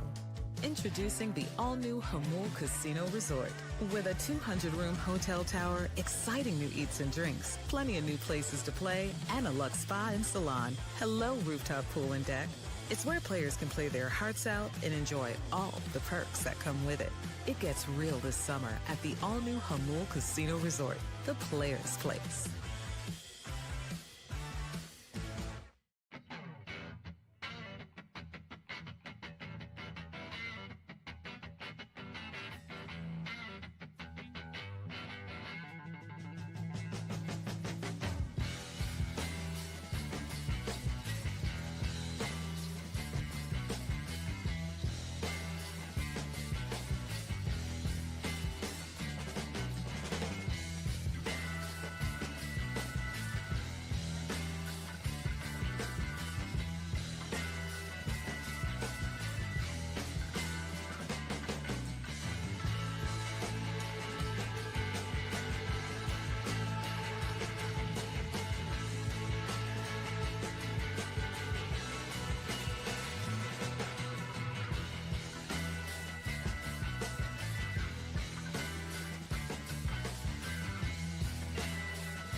Vaughn. Good to hear from Vaughn again. Welcome back. Final hour of Ben and Woods, but of course we got the roundtable coming up at 10 o'clock. Some more Padres talk on the way. Did want to acknowledge they did make the official announcement yesterday about the first ever NASCAR race coming to San Diego next Father's Day weekend, June 19th through the 21st, 2026, and it will be held, as I told you earlier this week, on the base on Coronado, Naval Air Station North Island and Naval Base Coronado. They're going to run a course through both the streets and like the runways and tarmacs, and then like along the bay past the aircraft carriers. Visually, it's going to be, I think, pretty spectacular. And they're also commemorating the 250th anniversary of the U.S. Navy next year as well. So that will be part of the celebrations for the first ever NASCAR race in San Diego in 2026. So logistically, right? What does a ticket to one of these cost? And it's on a base, right? Right. And I'm still not sure in terms of, I mean, there will be tickets, there will be fans. There'll be fans I'm there. sure there's like going to be some security procedures to get onto the base, and they'll set up grandstands and such. It's a road race though, not like an oval. So they'll have like probably smaller, different areas where they set up around some of the turns and stuff where you can watch the action, and obviously right around the start and finish line as well for the race. And I'm sure they're still working on some of those details. I did see that San Diego, El Cajon native Jimmy Johnson has at least kind of thrown his hat in the ring saying, I would love to come back. He's kind of semi-retired, but still gets into the cars every once in a while to race. And if there's a way he can qualify and get in behind the wheel for a race in his hometown, he said he'd be very excited to do that. Maybe he's even as a final NASCAR swan song to his 7-time championship career. Yeah, Brock says you can put deposits down for tickets right now. When you have to put a deposit down for a ticket, you know it's going to be a little bit pricey, but probably worth it. I've been to one NASCAR race in my life, and I had a blast. It was which speedway? Texas Motor Speedway. Texas Motor Speedway. What a day! You bring your own beer in there. How many people can that thing fit? Massive. It's massive, and it's incredibly loud and it was incredibly, incredibly hot. Only soothed by the case of Coors Light at our feet as we sat and watched those guys go round and round at extremely high speed. Really, really fun day. Everybody should do it once. I'm not a big NASCAR fan, but to go to the event was pretty special. Yeah, I mean, we're already getting open-minded about WrestleMania coming to Petco Park, or Survivor Series coming to Petco Park. And now we can try to be open. Savannah Bananas coming to Petco Park. I'm very open-minded. Open-minded about a NASCAR race now coming to San Diego. Will we be there? I don't know. Father's Day weekend seems a fair piece off at this point. In June of next year, we'll already be 70 games into another Padres season. God, by that point. Oh my God. That's hard to wrap my head around. It is. Mr. Gaspo wants his deposits are only $25 a ticket, but yeah, that'll get your. That's the deposit. That's the deposit. Yeah. Probably more than that. Yeah, definitely. Get your name in on the waiting list, as it were. Okay.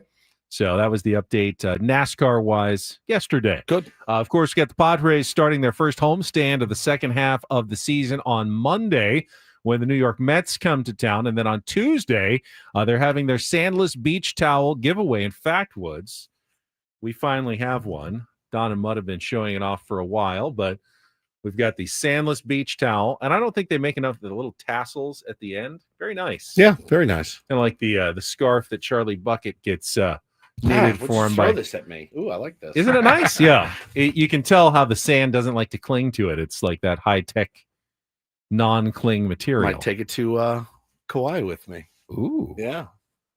Sandless beach towel. Don't you already have towels in the house? Do you need to bring your own towels? But I want a Padres towel. Is somebody else going to take this, or can I have this? You've already. It's all you, bud. Is this all me? I wanted to show it off. It doesn't look so good in the packaging still.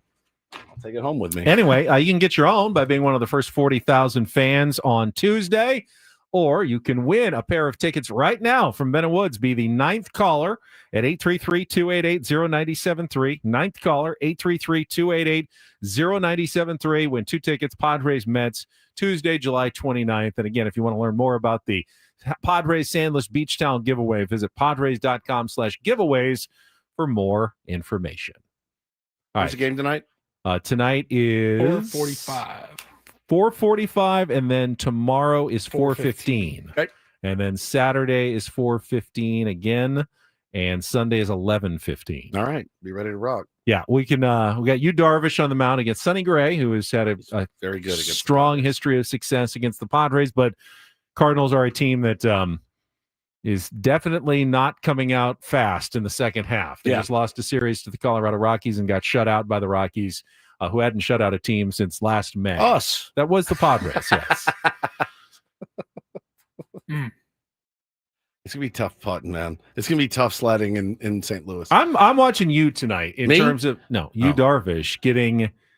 He has a chance to gotten his feet wet now. A couple of starts, looking close. I'd like to see if you can kind of get locked in against an offense that's clearly scuffling. This is an opportunity maybe for him to have a good night tonight. Yep. Sonny Gray, 3-0 against the Padres with a 1.59 ERA and 19 strikeouts in 3 appearances.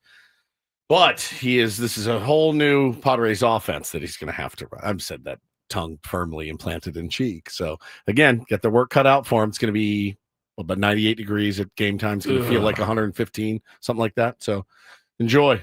Better you guys than me. I talked to Jesse Agler. I texted with him the other day. I said, what's it like in St. Louis? He said, it's like a kiln. It's like being inside of a kiln. Now, Sonny, in his only start since the All-Star break, gave up 11 hits and 9 runs to the Arizona Diamondbacks. Yeah, but, I mean, Sandy Alcantara giving up 6 runs a game. It's true. And, again, the get-right team, the San Diego Padres, that's the moniker they have right now until they're not. You don't want that You don't want that moniker. It's not a good moniker. You don't. Like, hey, I'm scuffling a little bit, but at least the Padres are here. And it's been rough. Good thing the Padres are coming to town this weekend. It's so hard to wrap your head around when you think about some of the dynamic players that we have on this team. It really it doesn't make a lot of sense, which is what makes it all so frustrating. I was looking at Mike Petriello was tweeting yesterday about Sandy Alcantara's performance and how it might increase his trade value coming before the trade deadline, but he had to note. He did. I saw this. That so mean. It came against. How did he phrase it? The Padres were a really awful, a very terrible like that, offense, a very terrible offense that they were facing. So you have to take Sandy Alcantara's performance with a bit of a grain of salt. That's great. Because of how bad Thank the you, Mike. Padres offense really is. All right, well, let's see. A brutally weak is Brutally weak, yeah. A brutally weak San Diego offense. Yeah, 4 Ks and 10 hard hit balls against a brutally weak. He was actually saying, Sandy really wasn't that good. The Yes. Padres, They hit the ball hit the hard. ball hard against them. I don't know. Did they get, I would say, okay, so the Padres got unlucky, but then he called them brutally weak, Correct. which then probably overrode any other sentiments that he was trying to express there. Indeed. All right, we'll come back. In-season Sammy should be in the building for his weekly check-in in person as we get ready for the roundtable coming up at the top of the hour. More Ben and Woods on the way on San Diego's #1 sports station, 97.3 The Fan. Gambling problem? Call 1-800-GAMBLER. GEGE 000-466. For a full list of games and rules, play at 7 Mile Casino. Visit 7milecasino.com. So it was like 3 hours ago that we told you about 7 Mile Casino. I said it was open at 6:30 for Still people open. who are like coming off the late shift, the overnight shift. Now it's a different time of day. It's 9:30. Get a different crowd coming in. Maybe a afternoon workers who take their shifts at 1 o'clock. You can go before work, head to 7 Mile Casino, play some California style blackjack, then sit down and have a great lunch at Sammy's at 7 Mile. Enjoy the patio that's right there on San Diego Bay. Yeah, just a long-winded way of saying that they're open 24 It is. hours a day and that they have all the great food and all the friendly dealers, the smoke-free environment. All of that exists 24 hours a day. Looks to be a beautiful day. You can sit out on the back patio, have lunch, look at the bay. It's a great place to go. The best part, the proximity, just 7 minutes from downtown San Diego. I'm curious, after all these years that we've talked about it, if people if you haven't gone yet, like what's the your sticking problem point here? No, what's your problem? Just go. This is it, man. We have implored. We have You got a urged you to get to 7 Mile Casino. They're still asking us to tell you about it after all this time. Please, for us, just give it a shot. If you haven't been yet, You got a problem. exactly. And I don't know what it is. That's all we can figure it say out. at this point. That's it. It's 7 Mile Casino off the 5 freeway, west side in Chula Vista, just 7 minutes from downtown.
Hey players, things are about to get real here in San Diego.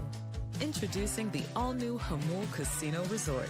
With a 200-room hotel tower, exciting new eats and drinks, plenty of new places to play, and a luxe spa and salon. Hello, rooftop pool and deck. It's where players can play their hearts out and enjoy all the perks that come with it. It gets real this summer at the all-new Hamul Casino Resort, the players' place.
Not only do the Padres have a 4-game series against the Cardinals, SDFC back in action tomorrow night at home, a Friday night game at Snapdragon Stadium. I believe they're playing Nashville.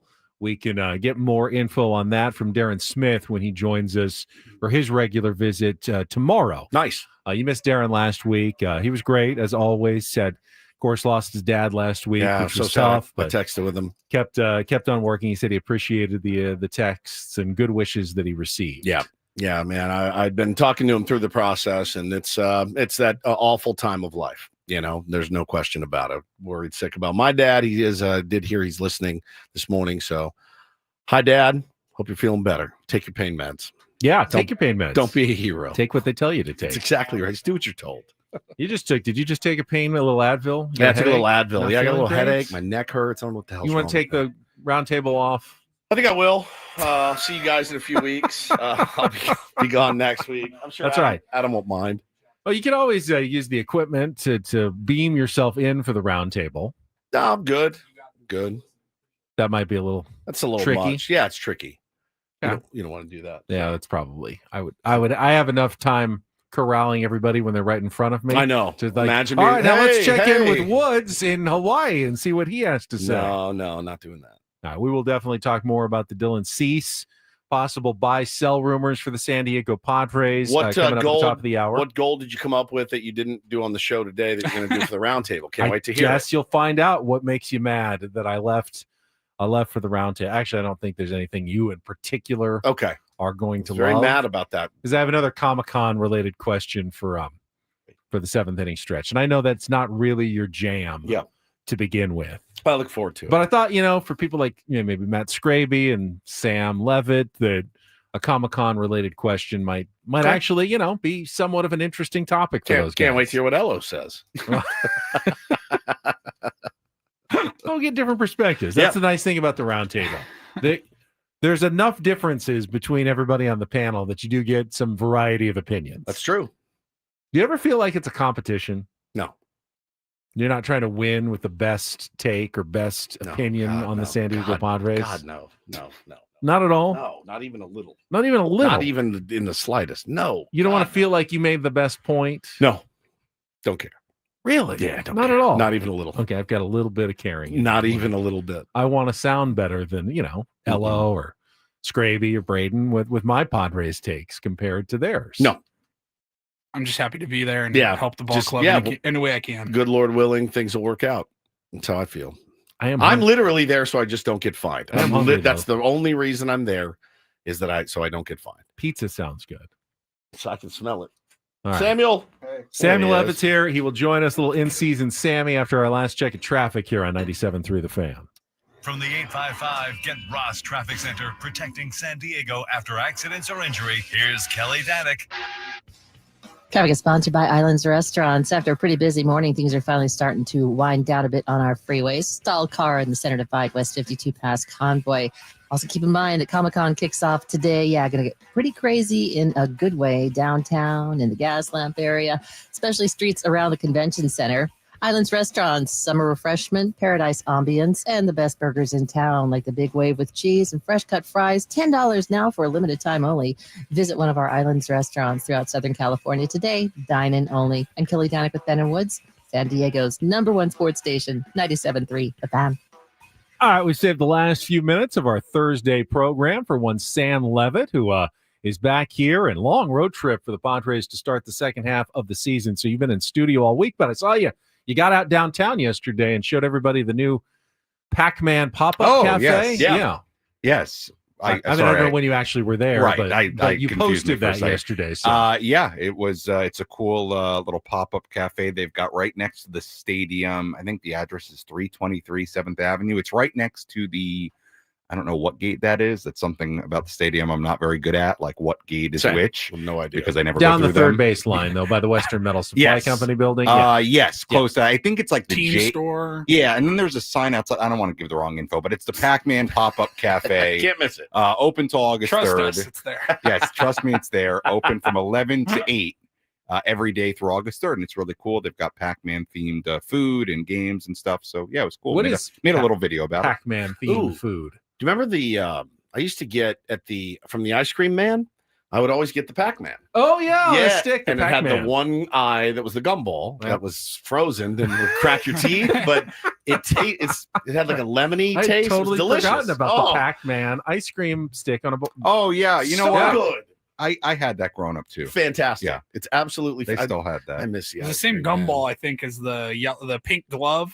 Remember the baseball glove? Oh yeah, same one. They had the ball in the middle marble, of it. and break your teeth. I think that glove tasted better than Pac-Man. If I remember correctly, I like the flavor better. The glove was an elite. Glove is elite ice cream man. It's an elite ice cream man purchase. Did the ice cream man and the ice cream truck get a bad rap? Because I'm not sure. Everyone just started to think the ice cream man's kind of creepy, going around with his truck, never did. with his music and attracting little kids that follow him. But I'm sure most ice cream they're on the up and truck up. guys are all on the up and up. Yeah, I think so. I think the majority of them are on the up and up, and I still hear them in our I hear them like down in the neighborhood below. Oh, they're down there. They're still there. Yeah, I haven't heard one in a while. Sammy, did you have ice cream trucks growing up? Oh yeah, on Long Island. Oh yeah. Is that not one of the greatest moments of being a kid? It's like great. You hear it in the distance. You're like, yes. Find some cash and run out the door and chase It's the him down. best Eddie Murphy bit when he's like, "Get your father a toasted almond bar. Get you push up for me." Like throwing money at him as he's running out of the street. It's so elite. It's so good. That's one thing from our youth that I think my kids have gotten to experience is the ice cream man. He's smart. He comes down to the baseball fields, right? And they just park, and all these little kids run up, and you're hosed. You're like, I got to dig for some cash right now. They take Venmo now. It's actually kind of nice. That's something that hasn't changed a whole lot. Not a bit. They have more variety now. Yeah. With ice cream man. Now that's a seventh inning stretch topic right there. What did you get from actually, the ice cream man? That is a pretty good one. I almost thought about pulling a little switch, a little switcheroo after that whole conversation. I had some ice cream last night. Actually, what'd you have? What a riveting conversation! It's fantastic. I know. Well, I don't want to talk about the Padres. I had cookies and cream in a waffle cone. Can't beat it. Yeah, from a place in OB. Can't beat it. Yeah, it was nice. My usually go to vanilla. No, with vanilla sauce. No, with milk on top. The Rocket. The one with the three colors, the red, pop. white, and blue Rocket Pop. Yeah. That's like an ice pop, right? Yeah. No. Well, it was like a popsicle, but they sold those in the trucks as well. When I had the violent diarrhea for a week, a month or so ago, and I had to go to the ER, one of the only things I could get down was a bomb pop. And I looked like Kike Hernandez in the dugout yesterday. Now, when I saw that video, cookies and cream, when they invented the Oreo the big giant Oreos with the cookies and cream, that's too much. It's delicious. Yeah, you get doo-doo fingers. You can't get the film off of your fingers. Oh no, I don't mind that at all. I couldn't stand it. We talked about. I think it was last week after the All-Star break. Maybe it was Braden actually. Pizza and bagels. I don't know. It was Braden or you guys. And one thing that is very unique to the East Coast, which they really don't have here in a lot of other places, is like real Italian Italian places, ice. but like places where that's what it is. Like there's a place called Ralph's, which is on the East Coast. Used to be, I think, only in New York, but now I think it's more widespread. That's like a real Italian ice place. There's a place in Queens near where the Mets play called is it King of Corona Italian ice? Something like that. I think I'm forgetting now. King of Corona. I mean, it's just ices. It's so good. Yeah, but sometimes I would say to people like, "Oh yeah, did they have like any ices around here?" And like, what are you talking about? Yeah. It's like, no, it's not ice cream. It's actually a place. It's like Rita's is a big chain now that pops up around the country that's sort of similar. Elite. Italian ice, refreshing. Elite. Like from King of Corona, it's like the lemon ice King of Corona, I think is the name of it. You just got like the lemon ice. Yeah. The basic lemon ice. It's unbelievable. It's like the, great on a hot night. You know the Minute Maid? Oh yeah, that you get at the bulk, the ice thing. It's kind of like that, except it's a little better. Yeah. Yeah. Really pretty good. All right. So the Padres offense, Sammy. Transition. They're Speaking of like ice, bomb pop in July. Speaking of ice cold, the San Diego Padres offense. What are we going to do? It's a great question. They have to somehow, and I said it. I had to do like 2.5 hours post game yesterday. Oh, why? You realize that? No, because it was kind of an awkward game time at 9 a.m. Anyway, I only bring it up to say I said over and over again yesterday in the post game, somehow, some way, they've got to kick this offense into a higher gear. Yeah. I mean, I think it's a very legitimate concern. I mean, this is now a few months of this offense it's simple, not producing a ton of runs. And you can look at some of the big guys struggling, Tatis struggling for a couple of months, Merrill obviously struggling at points of this season. As of late, Manny hasn't been great. Yep. He had some moments on this road trip. Sheets hasn't been great the last 5-6 games. We can get into all that. And obviously the issues towards the bottom of the lineup. But, we can talk about that. We can talk about trades. We can talk about whatever, upgrades wherever you want. The fact of the matter is that they just have to score more. And it's so important because, I think this is a really hard way to live through 162 when you're playing so many close games for the health of your bullpen. I think we can all agree on that typically when you work guys as hard as they've worked them, and they've been awesome, but there can be attacks on that as the year gets deeper and deeper. So it's just so imperative they kick this offense into a higher gear one way or another. Well, it's like I said yesterday, man. You need to be on the you need to have some laughers in there. And really, if you get blown out 10-1, that's okay too. Like, you don't want to lose games, right, at this point in the season. But, man, these 3-2 games, these 2-1 games are murdering this team. An L is an L. An L is an L either way. So would you rather I'd rather go lose out by with 9 Wandy and Yuki and guys like that, or waste Adam, Morhone, and still lose? And to me, it's all connected. Like the last couple of days, it's magnified what they need as far as the bench, right? I mean, it's been magnified, but of course it's going to be magnified because when you play all these close games, well, guess what? Your matchups off the bench late in the game get super magnified constantly. And even yesterday, like the at-bat with Arise in the 8th inning.